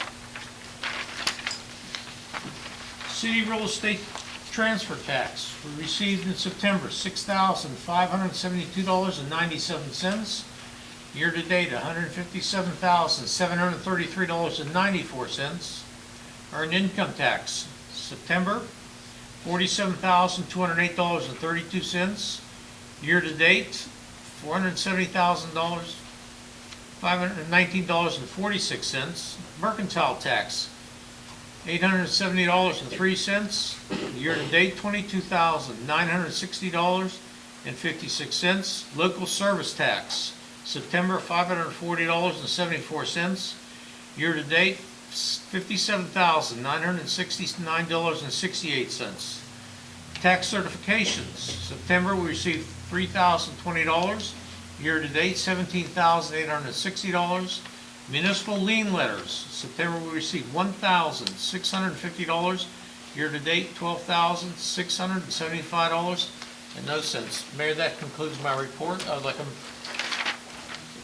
I'll make a motion. motion, please. I'll make a motion to approve the treasurer's report as read. Is there a second? I'll second it. Any questions? Call the roll. Councilman Trigger? Aye. Councilman Chakowski? Yes. Councilman Cole? Aye. Councilwoman Thomas? Yes. Mayor Sherrill? Yes. Thank you, ladies and gentlemen. Thank you. City Control, Elizabeth?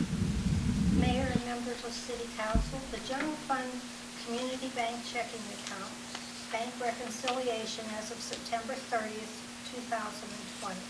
The beginning bank balance as of August 31st was $726,364.03. Deposits made $466,697.68.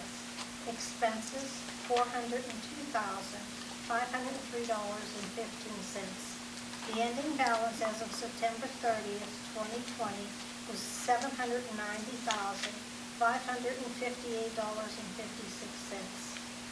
Outstanding checks, $200,897.27. Outstanding deposits, $47,234.87. The reconciled balance to the bank statement, $636,896.16.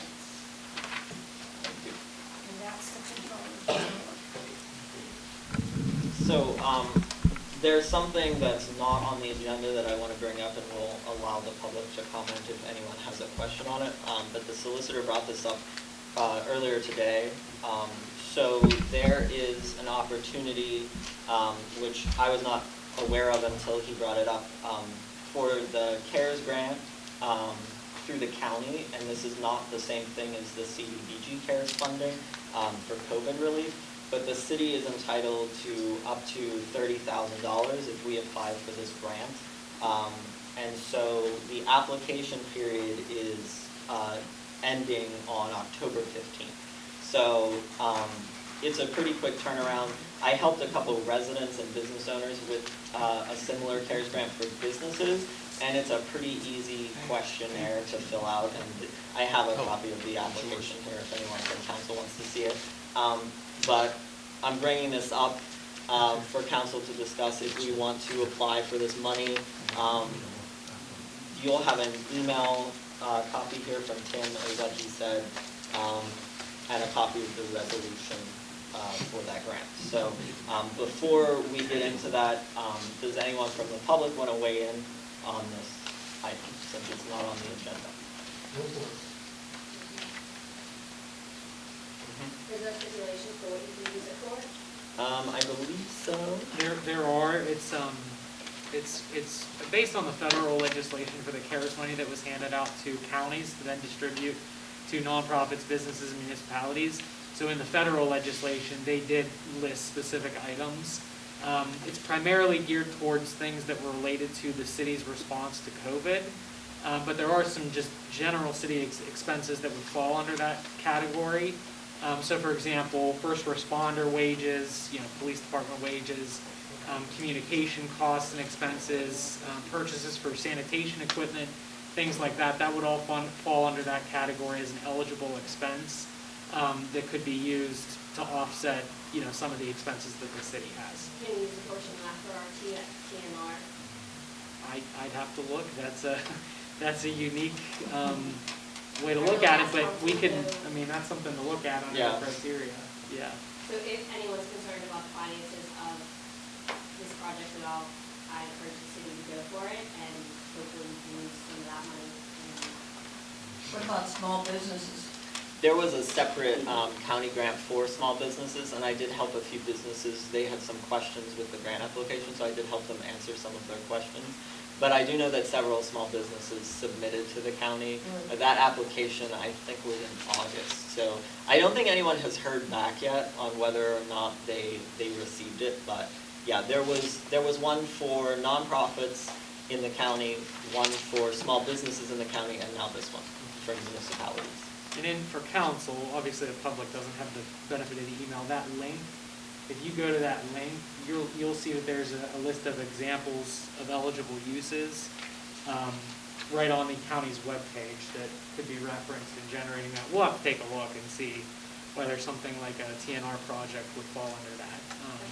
But there is criteria that has to be satisfied. Well, even so, I mean, if it's up to $30,000 like that, we could do multiple things with that.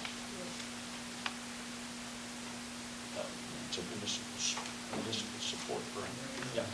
So I would like to make a motion to adopt Resolution 20 of 2020, which would allow us to apply for this grant. A resolution of the City of Monessen authorizing application to Westmoreland County for Westmoreland County CARES Municipal Support Grant.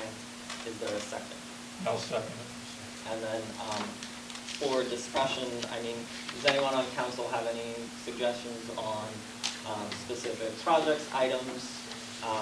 I'm happy to write it with John, but if you have suggestions on what to put into it, either let me know now or send me an email before the 15th, which is Thursday.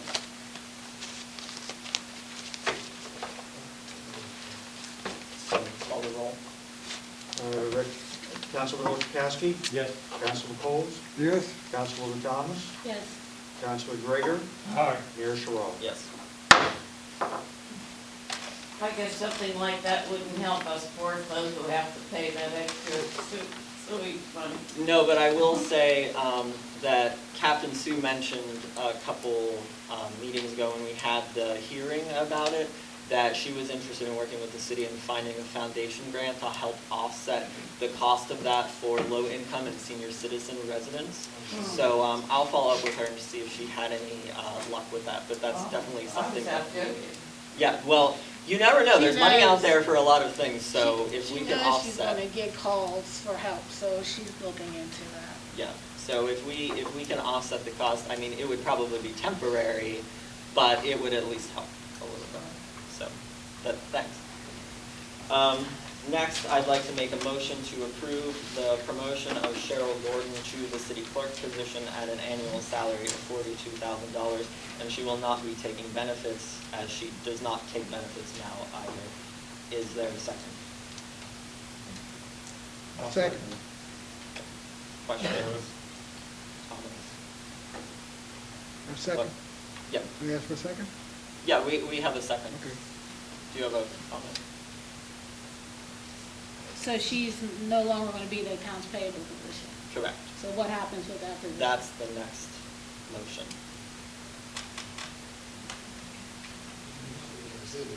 Because. So you don't have to open that position up for people to advertise for city clerk?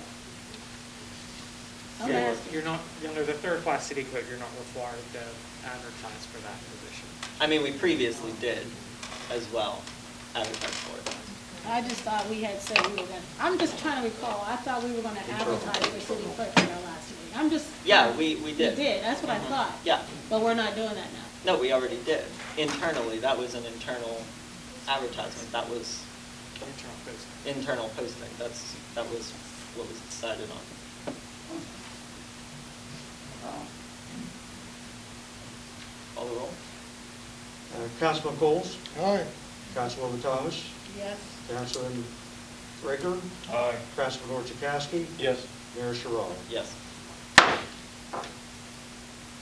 And motion to approve advertising in the local newspaper for a general office position. This will be full-time union position, benefits included, and union representative has given written approval. This is to replace the position that Cheryl has vacated, and in lieu of it being strictly an accounts payable payroll position, since that person, Cheryl was doing more than what was in that position in the job description, and past people have as well. So that's why it's listed as a general office position, but they would still be handling payroll. Is there a second? So what's the salary on that? It would be, it's Union rate. It's the union rate. So it's starting at 16 an hour. Is there a second? I'll second. Any other questions? Call the roll. Councilwoman Thomas, Yes. Councilor Gregor, Aye. Councilor Chakowski, Yes. Councilor Coles, Yes. Mayor Sherrod. Yes. The next motion, we already approved the trunk or treat, so I'm going to make this motion just for the trick or treat. And it is a motion to approve the citywide trick or treat for Saturday, October 31st from 4 to 6 p.m. Is there a second? Do we need a motion for that? Yeah.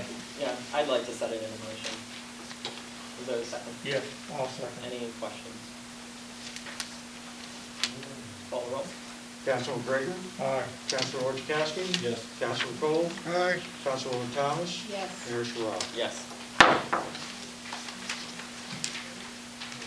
I'd like to make a motion to advertise for all vacant city board, authority, and commission positions, and to be eligible, applicants must meet the requirements of Resolution 11 of 2020, outlining rules and procedures for appointing board, authority, and commission members.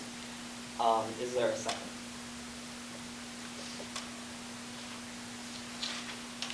I'll second it. And before I ask for comment, I just want to, I'm going to read off the vacancies. This will be for any current existing vacancies and also for the vacancies coming up at the end of the year to allow for time for interviews and appointing people for the start of the new year. So we have one vacancy on the Police Civil Service Board. We will have one vacancy on the Mid-Mon Valley Transit Authority. We will have one vacancy on the Mon Valley Sewage Authority. We will have one vacancy on the Redevelopment Authority. We will have 2 vacancies on the Planning Commission. We have 3 vacancies on the Zoning Board, and they also will need a solicitor and an alternate. We will have 1 vacancy on the Mon Valley Refuse Authority Board. So we have listed here as vacant property review board and property maintenance board. Also, I'm listed on that board, but I'm not on that board. Those 2 boards are actually, I was looking at the ordinances, they are one and the same board. I forget the name of it. It's similar to a property maintenance board, but we've actually been appointing to that board incorrectly. The way that the ordinance is written is that you have 1 planning commission appointee, 1 redevelopment authority appointee, 1 official from executive city government appointed by the mayor, and 1 from the zoning board. So Property investment? no, it's one and the same thing. But I mean, It might be property investment. It has a different name. I'll have to check. I don't remember it off the top of my head. But I do have the ordinance here if anyone wants to see it. And then Recreation Board, I believe we have 2 vacancies. Library Board, we will have 2 vacancies. And then we will have 5 vacancies for the Shade Tree Commission. And if the ordinance for the Environmental Advisory Board passes, we will have 5 vacancies for that as well. Any questions? That empties our town. Well, hopefully everyone gets on a board. Call the roll. Councilor Chakowski, Yes. Councilor Coles, Yes. Councilwoman Thomas, Yes. Councilman Gregor, Aye. Mayor Sherrod. Yes. I'd like to make a motion to approve the Red Cross to hold a blood drive at the Monessen Civic Center, 861 Donner Avenue on Thursday, November 12th, from 12:30 to 6 p.m. And if you're interested in donating, you can call 1-800-733-2767 to schedule an appointment, and masks and social distancing will be required. Yes. Mayor Sherrod. Yes. Motion to approve resolution number 16 of 2020, addendum A, contract for professional services by and between the City of Monessen and Urban Design Ventures for preparation of a new zoning ordinance that follows the Pennsylvania Municipalities Planning Code. Is there a second? Second. Question? Call the roll. Councilwoman Thomas? Yes. Councilman Gregor? Aye. Councilman Chakowski? Yes. Councilman Cole? Yes. Mayor Sherrod? Yes. I'd like to make a motion to approve Resolution 17 of 2020, a resolution of the City of Monessen to authorize and approve an increase of the city's line usage fee by $15 per month, and this will be effective December 1st, 2020. Is there a second? Well, I know this is out of order. Can I ask Mr. Ryan something? If I can. Yep, yep. Will this be the only raise we have within about 5 years? Is $15? I was thinking, and I know we need the money. You know, you were at the meeting, I was there. Could we do it by steps? 1 year apart is not gonna lose too much money, like $5 this year. Next December, $5. Next December, $5. Well, You'll have your 15. we're gonna have to be paying on this entire time for this year. I Right only now- say that for the people. Yeah. Yeah, I just want to tell you, right now, we have spent in excess of $100,000 in engineering fees, okay? And that money, that money's gonna have to be submitted under USDA bond. And as soon as that money activates under that bond, and we get some of the money back, we will be paying the next engineering fees. Then we'll have to pay, we gotta accumulate the money for it. So it's to be very difficult not to start it and do it all at one time. The best option will be if we can find a grant or work with Captain Sue or whoever is interested in trying to offset the cost. But I know that that's been the biggest concern for My everyone. biggest problem is with the elderly. Yeah. That's what I'm afraid of. And we have more retirees in this city than we have working people. Yeah, you're right. And I'm just thinking about the people. Yeah. Well, unfortunately, we have to do it, but if we could try to offset the cost, I definitely. That's want all to. I ask, just Yeah. think about it, whatever you can But do. we will have to make the raise, but like I said, if we can offset it and try to help people at least temporarily, we unfortunately can't tell people that they don't need sewer lines, so. I would have loved to have the reverse on the 19.8 million, had the grant up front and then the bond in the back, but they put it up and they charge us, and if we don't need the grant money in the back, it goes away, and we're still paying on the loan portion. Yeah, they're making us spend the loan first. So, yeah, they make it difficult, but they gave us almost $20 million that we didn't have, and, you know, but it's gonna be for 40 years, so at 1.125 interest rate. It's almost unheard of. And the only place you have a lower rate is in Europe at 0, and that's when you have a failing economy. So, yeah, it'll be tough for a lot of people. I just want to say one thing. We did receive $193,000 was given to every third-class city in the state of Pennsylvania, COVID money. And that money was to be distributed to help the people that you're talking about. And my first inclination was I would have loved to take that money and use it 100% to the penny and pay the taxes for all the people who were behind on taxes.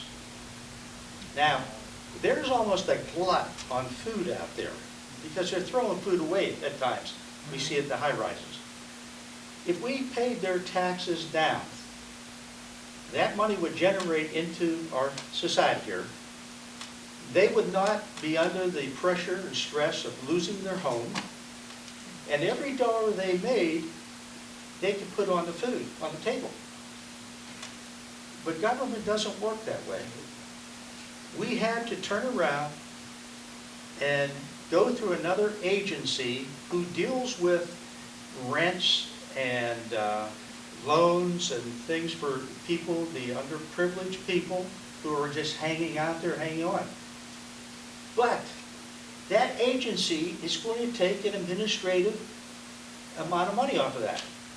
So if you give them $50,000 or $100,000, they're going to take their 20%, and now you have a minimal amount of money compared to what you had. But that's what they like to do because that's politics, and they say, we helped. But, you know, that's the way it goes. And that was just my opinion as to what I thought would be good, but that's not the rules, so we have to play by the rules. Okay. Yep. Okay, thank you. Is there any comment from council on the motion? Call the roll. Councilwoman Thomas, Yes. Councilman Greger, Aye. Councilman Orchakowski, Yes. Councilman Coles, Yes. Mayor Sherrod. Yes.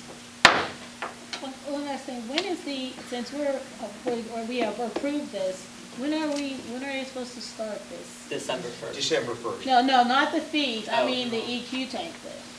Oh, the EQ tank? Yeah. Oh, that's a different matter. So this isn't. No, no, this This is for the USDA. Yeah, this This is for our sewer. the thing, major okay. sewer, All right, yes. okay. So that's the difference. If you have an interest in EQ tank, I'll just mention this. Yeah. The EQ tank is currently under design and engineering phase, and that will last for probably another 2 or 3 more months.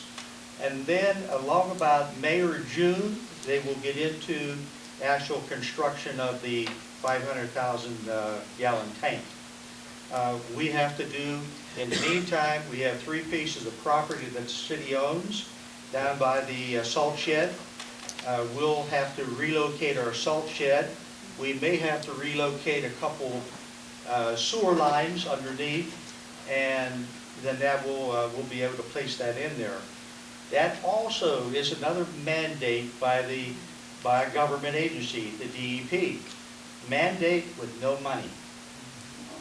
And this is, you know, you hear this before, and it's nice, you have all these things, but they don't give you any money. So you have to figure out how you're going to get this done, and it ends up, and where we already have the $5 coming out, and what'll happen when this starts, the $5 will not come to the city of Monessen any longer, because we didn't manage the money properly. It will stay there at the sewage authority, and the sewage authority will gather it, and they will pay the interest, and they will pay the principal, and we will have nothing to do with that. At the end of the year, if there's a few dollars left over, whatever, they will send it to us. We start over in January. If we owe them some money, $1,000, $2,000, we will have to send them a check to make it good for the principal on the loan. So that's how it's going to work. Fortunately, we have a good relationship with the sewage authority. They are fronting the money to us for the engineering, about $300,000. It's a $3 million loan. The citizens, and one thing I said too, the money that goes into the sewage authority, whether it comes to the city or directly to the sewage authority, comes from all of us. It's the same well that we're taking the money from. So, and these things have to be done, and it's fortunate we're working together. This is one place that's going very well. You know, you're here on behalf of the sewage authority, so thank you, and please thank the rest of the sewage authority for stepping up and helping us make this happen finally. Next, item H, I'd like to make a motion to approve resolution number 18 of 2020, a resolution of the City Council of the City of Monessen approving and authorizing the submission of the fiscal year 2020 CDBG application. Is there a second? Second. Any questions? Call the roll. Councilman Greger? Aye. Councilman Orchakowski? Yes. Councilman Coles? Aye. Councilwoman Thomas? Yes. Mayor Sherrod. Yes. I'd like to make a motion to approve and adopt the Statement of Goals in compliance with the National Program for Minority and Women Business Enterprises, Executive Order 11625, City of Monessen, Pennsylvania. Is there a second? I second. Questions? You skip Did I? No, I did. Statement of Goals, item I. 18, H. No, we just did that. Yeah, I seconded We did that. one before that, G. No, we did both. I seconded his, Yeah. I seconded I. We just did. Oh, okay. Page, I did that. We're on I. Gil seconded. Questions? Call the roll. Councilman Rosakowski? Yes. Councilman Coles? Aye. Councilwoman Thomas? Yes. Councilman Gregor? Aye. Mayor Sherrod? Yes. I'd like to make a motion to approve resolution number 19 of 2020, a resolution of the City of Monessen, Westmoreland County, Commonwealth of Pennsylvania, authorizing the submission of a Pennsylvania Department of Transportation Multimodal Transportation Fund grant request, designating city officials to execute all documents and agreements in connection with the requested grant and assist in obtaining the requested grant and providing for miscellaneous matters. Is there a second? I'll second it.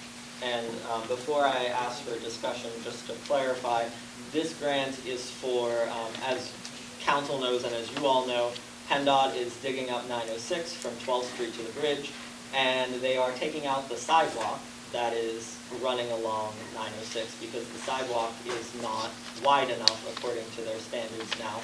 And the city declined to, or put into work or what have you. If there is no sidewalk and no protection and no lights, we're asking for someone to get hit by a car because cars fly down there. So that is one concern. Also in this grant, we will address the lack of lights from Perenni Boulevard to Tyrell Boulevard. You'll notice that on the one side of the street going towards Tyrell from Exxon, there is one or two street lights still standing. The rest of them have been hit by cars over the years, and the two that are still standing do not light up. It's very dark, and we manage those lights because in the 70s or 80s they put those electrical lines underground, so it's not West Penn's responsibility. So it is ours to maintain them, and they're all out. The conduit is bad. So this would also address that. So these are both safety issues, and that's a major road, and people do use those sidewalks. So that's why I bring up this grant. And I checked. Youngwood Borough is currently having a major project with PennDOT on Route 119, and they also did this grant to replace their sidewalks, and they were awarded. So I'm hopeful, and hopefully we can put pressure on PennDOT and the governor's office to support this, since it's their project that's tearing up the sidewalks. So that's this in a nutshell. Any questions? I just wanted to say that that project, 8 years ago, was roughly $120,000 At Eastgate. at Eastgate. So it would probably be about $150,000 to replace the 21 fixtures there. One of the problems that you have, if you notice, the poles are only about a foot off the road. And any new poles are back 4 feet or so, and they have concrete around them to protect them. So that's one of the things, in order to replace them, you would have to go through all the finances in order to do that. And I think that's one of the reasons why some of it wasn't, most of it wasn't done. But we would like to put the poles down the center and have it go on the side. If we could get it past the storm drains, that's the only thing that's down there is a storm. So if we could get it in the center, we'd be away from the trees. We could actually put the barriers in the center, protect them, and we'd have, sufficient light. And it would, I think it would look a lot better. We could actually put some planters in there to dress up the town coming into the town. And that's much better at that than me. So, but that's basically what it would cost for down there, about $150,000 for 21 poles. And I do not have an estimate yet for the cost of sidewalk for Westgate, where the road repairs are going. I need to talk to initially, when they were in there, it was gonna cost $66,000 to replace the sidewalks. And if we would have taken care of them, it would have been $30,000. To take care of means we'd have to spread salt on them during the winter time. Basically it. How else would you take care of a sidewalk? Unless you swept it off with a broom. That would be about it. So, you know, decisions were made, and now we have to live with it and see if we can get some more money. Any questions from council? Call the roll. Councilman Coles? Aye. Councilwoman Thomas? Yes. Councilman Gregor? Aye. Councilman Orchakowski? Yes. Mayor Sherrod? Yes. I'd like to make a motion to approve the final reading of ordinance number 9 of 2020, an ordinance of the council for the city of Monessen, Westmoreland County, Commonwealth of Pennsylvania, establishing compensation on a per meeting basis, repealing ordinance number 1 of 2019 of the city of Monessen. Do I have a second? I'll second it. Questions? Call the roll. Councilwoman Thomas? Yes. Councilman Gregor? Aye. Councilman Orchakowski? This is the one about the fines? Correct. No. Councilman Coles? Yes. Mayor Sherrod? Yes. I'd like to make a motion to approve the final reading of ordinance number 11 of 2020, an ordinance of the city of Monessen, Westmoreland County, Commonwealth of Pennsylvania, establishing requirements for the registration of vacant, abandoned, and foreclosed real property within the city of Monessen, providing for regulations and enforcement, assessing fees, violations, and penalties, and establishing a blight fund. Is there a second? Second. Question? Call the roll. Councilwoman Thomas? Yes. Councilman Gregor? Aye. Councilman Orchakowski? Yes. Councilman Coles? Yes. Mayor Sherrod? Yes. I'd like to make a motion to approve the final reading of ordinance number 12 of 2020, an ordinance of the city of Monessen, Westmoreland County, Commonwealth of Pennsylvania, providing for the creation of an environmental advisory board in and for the city of Monessen, establishing an authority and purpose, repealing inconsistent ordinances, and providing for an effective date. Is there a second? I'll second it. Question? Call the roll. Councilman Gregor? Aye. Councilman Orchakowski? Yes. Councilman Coles? Yes. Councilwoman Thomas? Yes. Mayor Sherrod? Yes. I'd like to make a motion to approve to advertise in the local newspaper for board members for the Environmental Advisory Board. Is there a second? I'll second. Question? Call the roll. Councilman Orchakowski? Yes. Councilman Coles? Yes. Councilwoman Thomas? Yes. Councilman Gregor? Aye. Mayor Sherrod? Yes.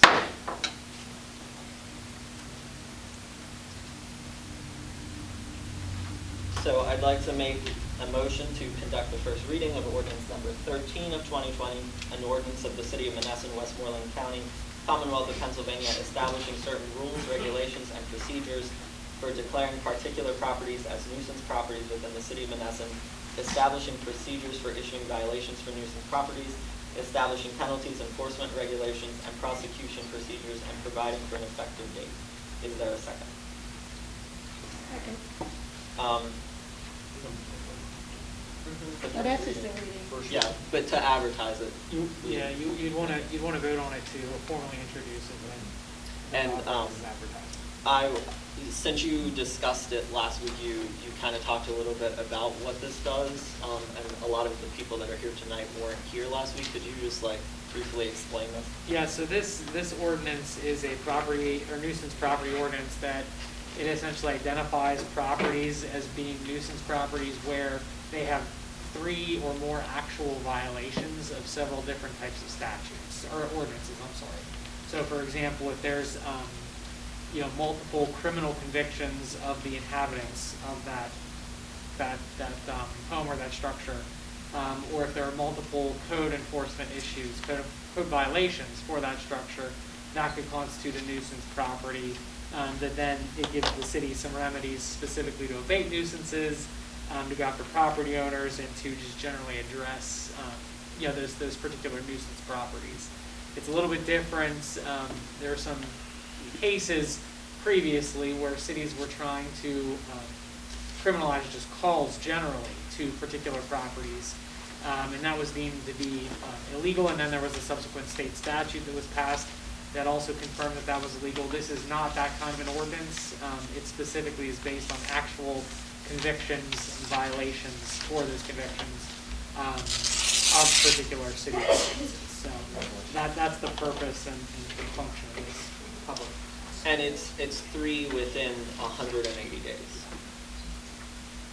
Any questions? Will there be a list of what convictions that are? It's all, you'll see under section 4, Okay, items 1 through 4, it lays out like what okay. constitutes that. So yeah, like the solicitor said, criminal statutes, violations of city code for property maintenance, city code for zoning, or a combination of the 3 of any of those. Any other questions? Call the roll. Councilman Gorchakowski? Yes. Councilman Coles? Yes. Councilwoman Thomas? Yes. Councilman Gregor? Aye. Mayor Sherrod? Yes. And the police report for the month ending of September 2020. Total miscellaneous collection, $25. Total receipts from District Justice Office, $2,190.95. Total receipts collected for September 2020, $2,216.95. Call log, total calls for September, 795. Total calls year to date, 5,241.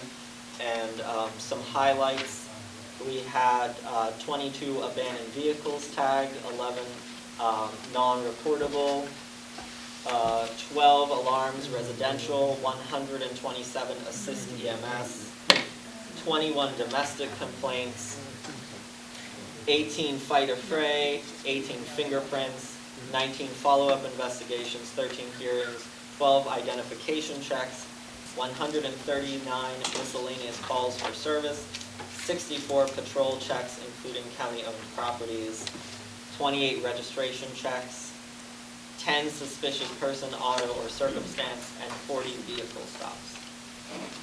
And then arrests for September 2020, the total of 107. Year-to-date total is 710. Total mileage for September, 6,568 miles, with a total miles per day, average miles per day, 218.94. And that's the police report for the month of September 2020. And I just wanted to add as well to council that we should begin the budget process for next year. So if you have items that you wish to include for your respective departments for the budget, please see John about that so that we can get the budget going, because next month we will have to have a hearing for the budget. Councilwoman Thomas? Or do we skip over Pete? Did we? Oh, no, I just, that police report. No, I mean Pete. Pete says a motion to approve Julian. Oh, I don't have that on mine. Oh, that was the one you printed out. So, yeah, so the reason why is because the chief received his application today, but we still need to go through the process for Resolution 11 that we laid out. So that's the only reason why it was struck from the agenda. So, sorry about that. Okay, that's Yeah, That's fine. yeah. Thanks for that, though. Councilwoman Thomas? Good evening, everyone. We have a streets department report for September 2020. They picked up garbage twice downtown and throughout the parks, answered 25 to 30 PA1 calls. They put up and removed several signs, cut city properties as usual, fixed 6 or more catch basins, cold patched throughout the city, hauled TVs to Latrobe. Those were from the actual cleanup day where everyone could take their electronics to the city garage. They straightened up the garage and scrapyard, fixed storm drainage issue on Spring and Grand Boulevard. They helped the Parks Department when needed. And Rodney Freeman would just like to thank all the employees, city administrator, and city council for their condolences on the passing of his mother. And I just want to thank the street crew again for all their work on that recycling pickup. That was a lot of work, them moving all of that stuff, but we collected a ton of stuff, as everyone saw. So hopefully we could do that again in the spring, and that keeps us from having to go and fetch them from vacant lots and from the street. So at least people brought them to us this time. There's also going to be a leaf collection citywide. Yeah, it says to please rake your leaves or bag your leaves and place at the edge of your property near the street. And the Public Works Department will be around to pick up the leaves. And Mr. Hart said to just make sure yours will be picked up the day after your garbage day. So if your garbage day is Monday morning, then have your leaves out there Tuesday to pick up the leaves from the Public Works. So, and that'll, until they decide the last day, that'll continue for as long as they think they need to pick up your leaves. Okay. Just a few tidbits about the redevelopment and the library board. They just gave me some brief bullets. So the first one, the redevelopment authority report. Just some quick notes. They had a special meeting on September 10th, since the regularly scheduled meeting is September 15th, where they conflicted with the city council meeting. They made a motion that was passed to procure a drum of green gobbler vinegar-based herbicide. They used it and applied it to a lot of their redevelopment properties on Donner, Knox, and 6th Street. All right. And they own, a lot of the lawns that they own by the redevelopment were mowed also. And it says prospective customers who requested the property that we received from the city of Monessen are being contacted for the purpose of transferring their titles. And a library report. Just a few bullets from them too. Mr. Miller, a resident of Monessen, has donated much time and energy cleaning up the landscape areas on the library grounds. This is the second year that he has done this. John Yankulitz, I don't know his last name. Yankulitz? Yankulitz? Miller. No, John, we're talking about Yucca, yeah. Oh, okay. Yeah, Yucca, we'll just say Yucca, everybody knows so much Yucca. Volunteered a few days cleaning the landscape areas on the library grounds also. Work as of yet has not begun on the exterior slate tiles. Marshall had 13 virtual programs in September via the library Facebook page. Patron computers have been used more at a higher percentage lately, and it's apparent that many people in the community do not have computer access and rely on the library for computers. And that's about it. And I'd like to add too, one, the cleanup job on the landscaping was so nice. It looks really nice. Yeah, also, I just want to put out there for the spring, if anyone is interested in volunteering their time to repaint the sculpture by the library on the corner, it's starting to peel and it could use a fresh coat of paint. So just let us know. Obviously, we won't get to it now, but in the spring, if you'd like to help. And the last one says there's a motion to approve advertising in the local newspaper for 2 full-time union positions in the Public Works Department. So I will second it, and is there discussion on, we talked about this a little bit last week. This would start at 16, correct? Because it's a union position. John, if you want to touch on, you mentioned this last week, but again, there are people here this week that weren't here last week about the inlets and how we could save money that way. Yeah. We have approximately 3,450 inlets in the city of Monessen. And if you have 2 men working on an inlet, you get about 2 inlets a day done. So a week, you could probably do 10, and 520 a year. And by the time you get around to getting those done, it would take you at least 7-8 years to get around. Plus the other thing is, it's costing us anywhere from $3,000 to $6,000, depending on the severity of the inlet, for the drop of the bricks. And so instead of putting the money out, when you do it, we use CDBG money, and you have to pay the prevailing wage when it's out to a contractor. And the prevailing wage can run somewhere in the $40-some-odd figure. where we have been in the $25 range, we could have 2 men doing something and leave that one and go to another one, and it gives us options in the streets to, if we need to take down some trees, if we have some flooding, we need some help over there. In the wintertime, when you can't get enough men out to work at times, if you have snow and they're working 8, 12 hours a day, we have somebody can relieve them. So we're at the bare minimum, and when you have machinery that you don't have the manpower to use it, then you're not utilizing your employee force. And so that's why I believe that they will pay for themselves. Just as I mentioned last month about our code officer, will pay for himself plus. Okay, so we're not actually, we're making money on it. You have to, spend some money, and we employ 2 more people, and the money just rotates around in the city. So I know that between all of us, we've been constantly giving the public works crew more and more things to do because there's so much to do throughout the city, and they're continually backlogged just because of the volume of work and the priorities of things that need to get done more quickly than other things. So this will help. And you really have to watch your labor force. You have so many people in their 50s, in their 40s, and their 30s.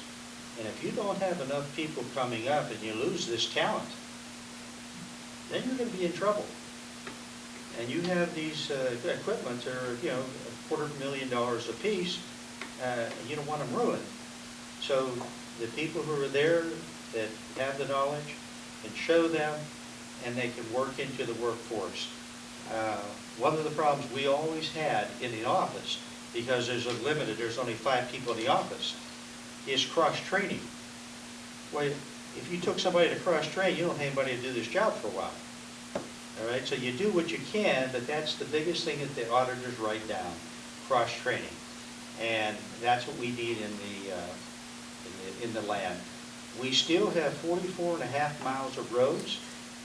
Regardless if the people are less or more, you still have that much land, and you have to take care of it.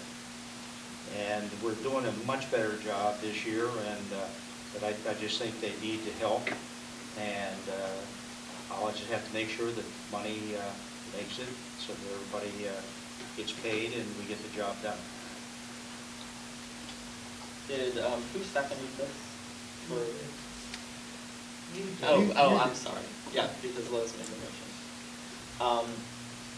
Any other comments from council?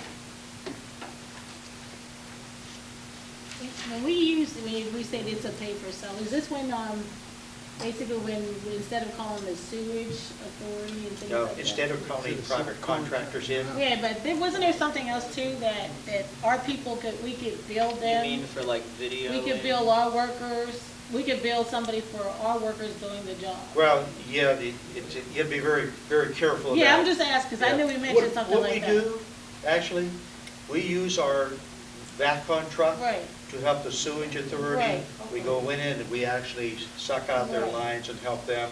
And then when we need their camera, they will come over and camera the lines for us. So we have a good relationship, and that's what we do.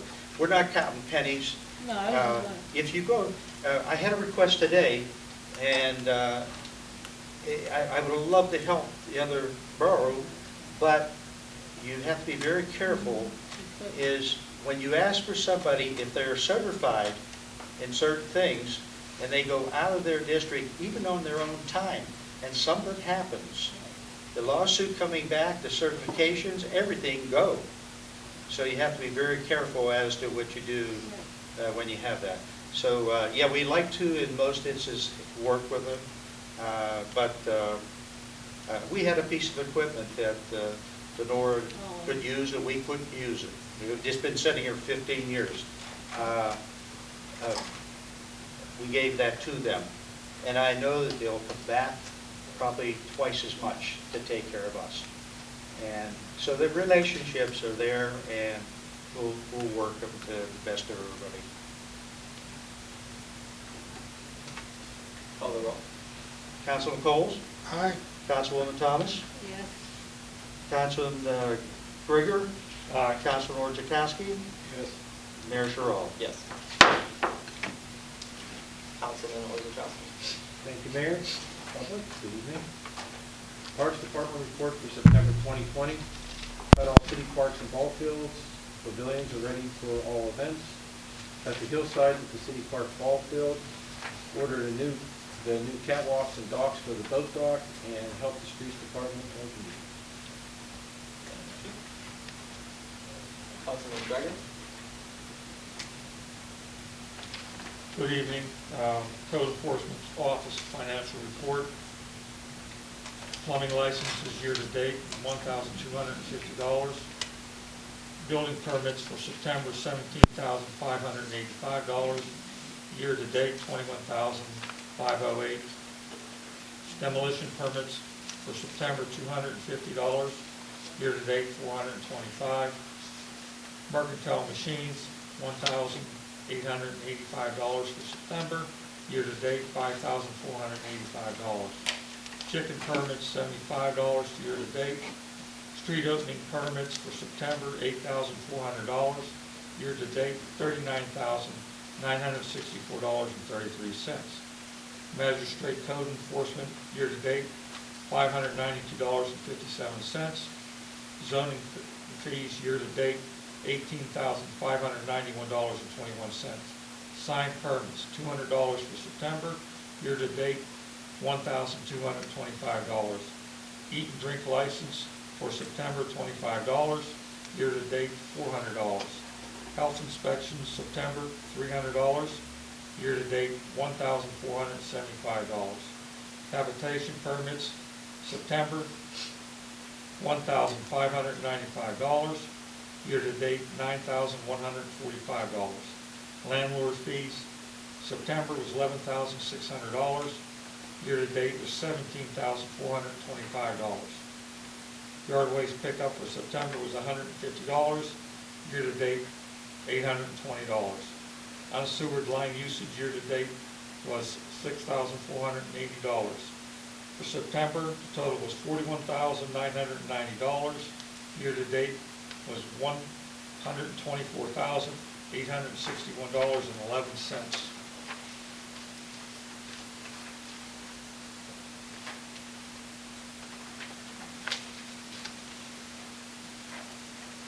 Code activity report. Habitation permits for September were 19, correction letters 109, animal complaints were 1, miscellaneous complaints 109, citations 5, house inspections 2, building permits 4, office meetings with residents was 25, zoning permits were 4.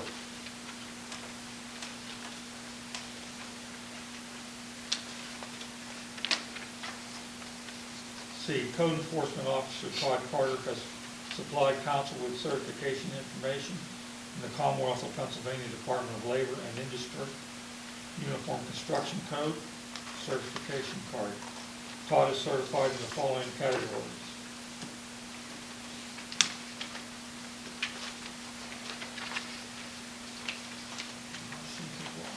It's on the back of that, right on the back, there we go. I need better glasses. Residential building inspection, residential electrical inspection, residential mechanical inspection, residential plumbing inspection, residential energy inspector, building inspector, fire inspector, electrical inspector, mechanical inspector, plumbing inspector, energy inspector, access inspection and plans exam, building plans exam, electrical plans exam, mechanical plans exam, plumbing plans exam, energy plans exam, building code official, elevator inspector, and passenger roadway inspection.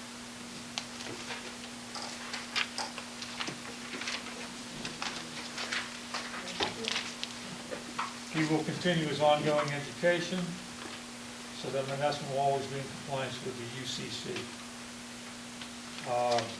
I'd like to make a motion to appoint Code Enforcement Officer Todd Carter as UCC Administrator and Building Official for the City of Monessen. Second. Questions? Call the roll. Councilman Gregor? Aye. Councilman Orchakowski? Yes. Councilman Coles? Yes. Councilwoman Thomas? Yes. Mayor Cheryl? Yes. E is motion to approve the Code Enforcement Officer Todd Carter as the zoning officer for the City of Monessen. Second. Questions? Call the roll. Councilman Orchakowski? Yes. Councilman Coles? Yes. Councilwoman Thomas? Yes. Councilman Gregor? Aye. Mayor Cheryl? Yes. After the fire department report, we had one automatic alarm, one assist police, one wires down, one motor vehicle entrapment, 3 motor vehicle accidents, EMS assist 2, landing zone 2, structure fire in Charleroi 2, smoke in a structure 3, public service 1, physical rescue 1 illegal burn, 1 utility pole fire. We had total calls of 20, total responding was 267. Average responding per call is 13.35 individuals. Total man hours was 216 hours.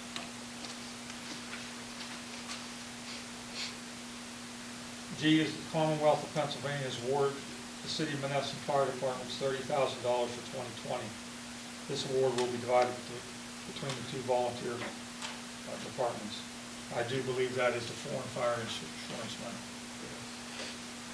Yes. Councilwoman Thomas? Yes. Councilman Gregor? Aye. Mayor Cheryl? Yes.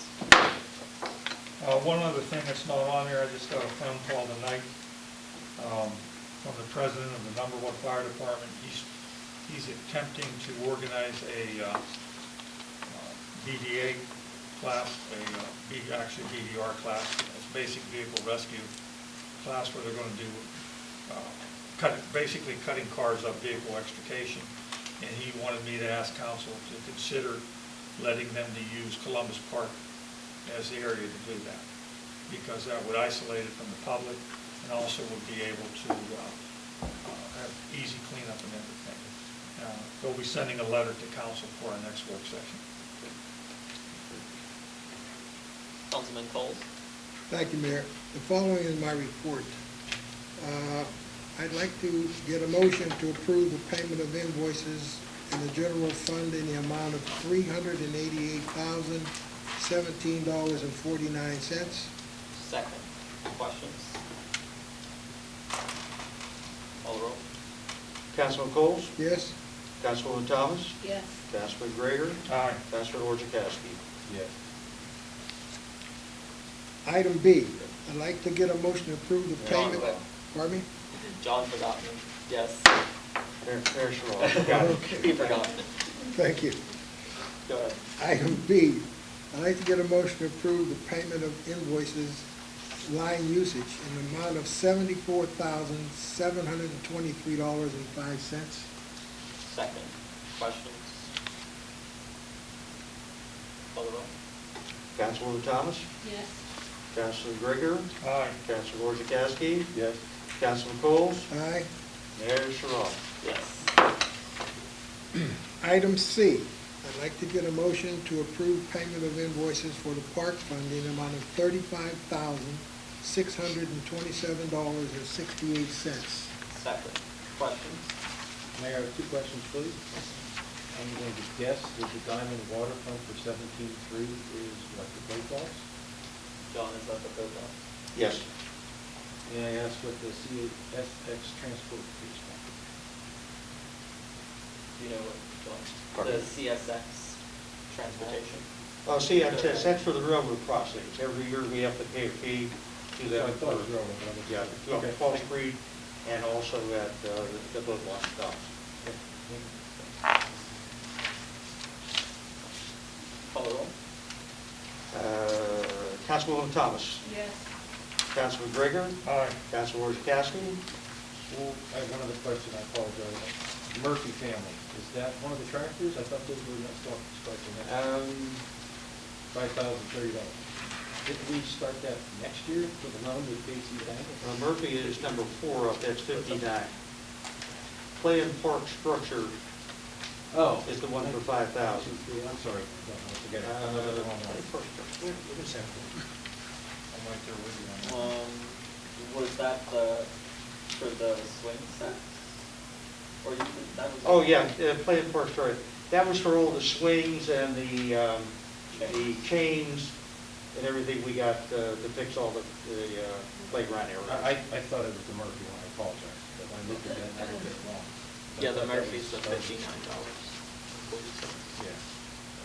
Go ahead, I'm sorry. Call the roll. Councilor Chakowski? Yes. Councilor Coles? Yes. And Mayor Sherrill? Yes. Item D, I'd like to get a motion to approve payment of invoices for liquid fuels in amount of $19,757.48. Second. Questions? Call the roll. Councilor Chakowski? Yes. Councilor Coles? Yes. Councilwoman Thomas? Yes. Councilor Gregor? Aye. Mayor Sherrill? Yes. Item E, I'd like to get a motion to approve payment of invoices recreation fund in amount of $314.54. Second. Questions? Call the roll. Councilor Coles? Yes. Councilwoman Thomas? Yes. Councilor Gregor? Aye. Councilor Chakowski? Yes. Mayor Sherrill? Yes. Item F, all 2020 invoices due for payment are current. G, item G, large dollar account balances for the month ending September in the general fund is $798,370.49. Debt service is $427,606.75. Parks and Recreation is $141,446.97. Liquid fuels, $82,679.77. And line usage is $40,599.58. That concludes my report. Thank you. And I just, we mentioned it earlier, but just to mention the MMO for 2019 has been paid off, and $10,000 towards 2020 has been paid. John, do you know where we are on the healthcare and refugees? We're still behind a couple months on each of them. So, What's the total on the MMO for this year? This year is, let's see, it's 137 and I believe it's 207, 137 and 207 is what we have to put in. So, yes, do we have enough money to pay that? Yes, we can pay it. But we have to make sure the cash flow takes us from November, December, January, February, March, and then you have your taxes come in. So, yeah, we have to watch your cash flow. That's very important.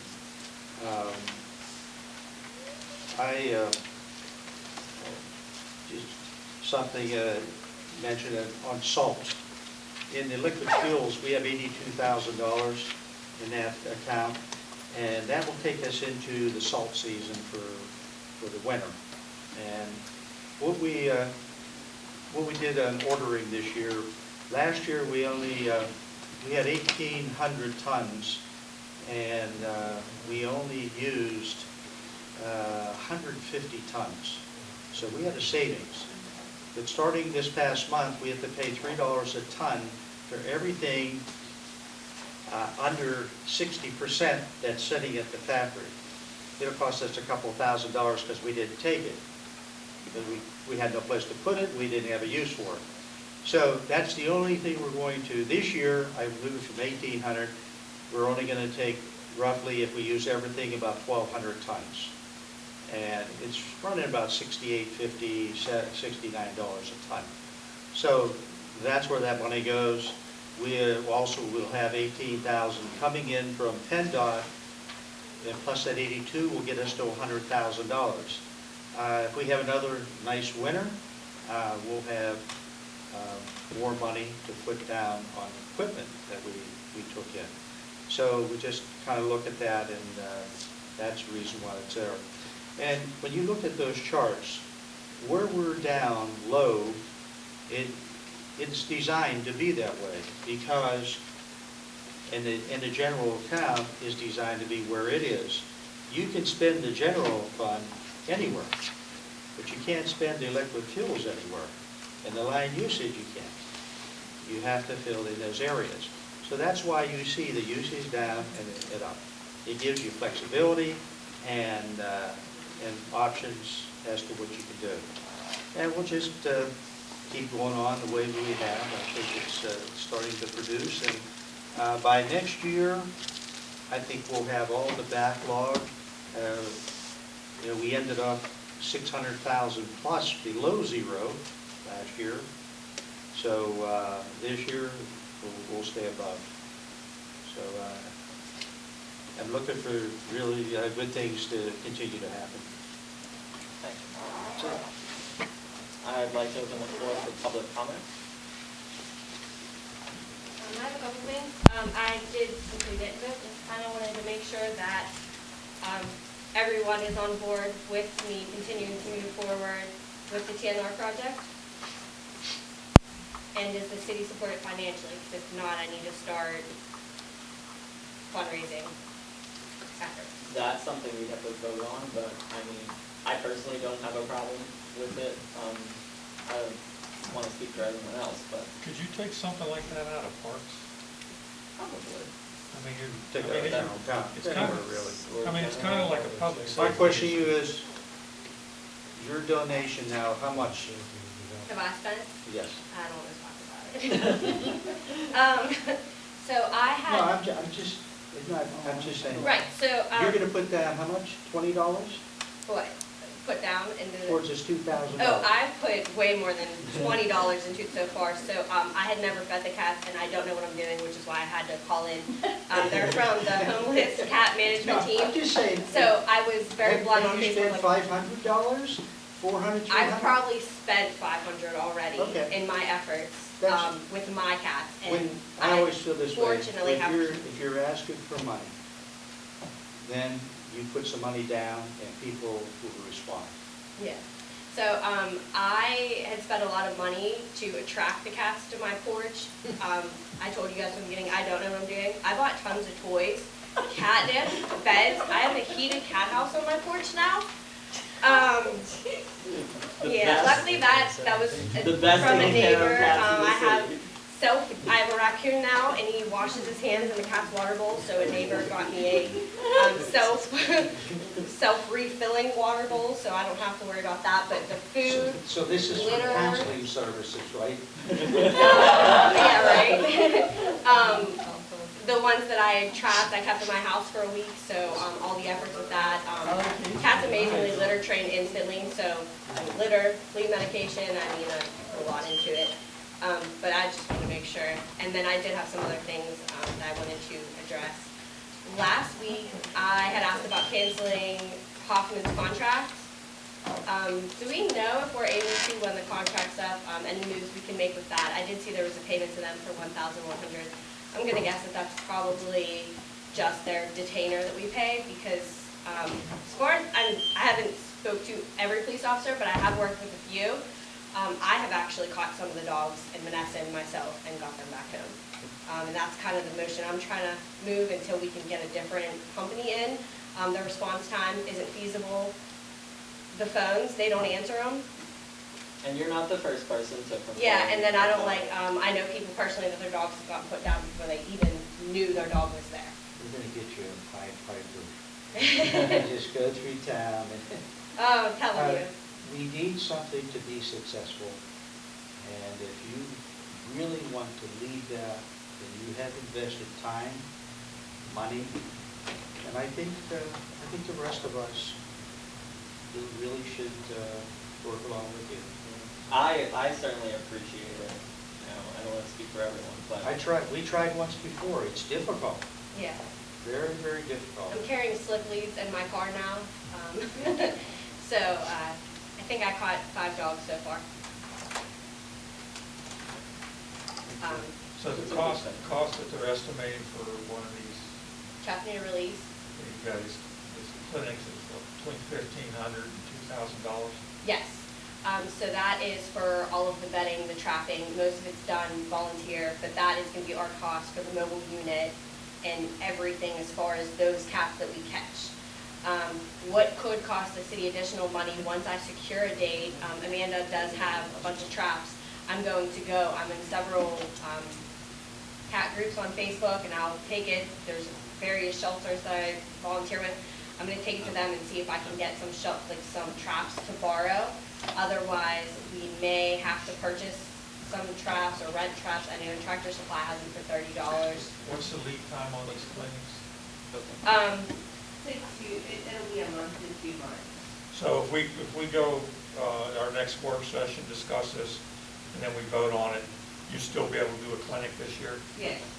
And when she's talking about the traps too, that if you set aside some fund separate from what it costs to run the clinic, because like I said, mostly everything else is volunteer. If you're gonna set aside some funds for the traps, you can make them available to your residents to either rent with a security deposit if they wanted to trap 1 or 2 cats like in between the clinic. And they become an asset as well whenever you are applying for that grant rating that I was talking about earlier. So that it's part of your active PNR project in your community. So, and like you said, traps run anywhere from $30 to $100 a piece. I use a mid-grade trap is around $50.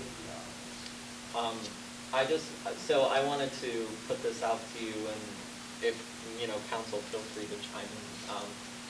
So if you would like to go and try to do a GoFundMe or something and see if you can get public interest in it.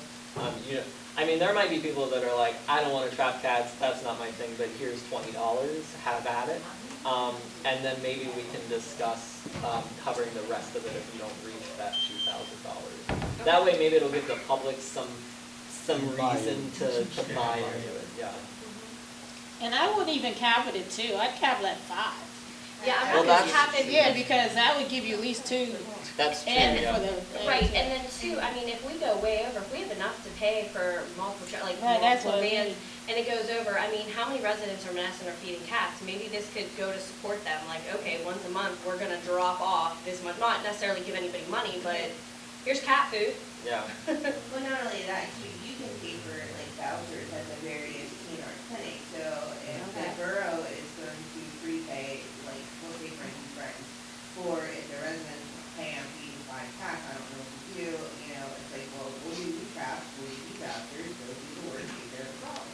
Yeah, and this is helping us because obviously this is a health issue, it's a humane issue, it's a public safety issue, so. Right. It's a Carissa issue. Such a I'm here to bring up more issues. She loves animals. One of the things that is beneficial when you're doing fundraising in a municipality, you can do like a pancake cart. You get people coming down to, so you get to buy pancakes, you have the community down there, and then you have the community in one spot who's already interested in the topic. That's true. Thank you. How to bring in professionals. Just a comment, when I was city clerk, you said about the CDBG, on J, there was something with the streets.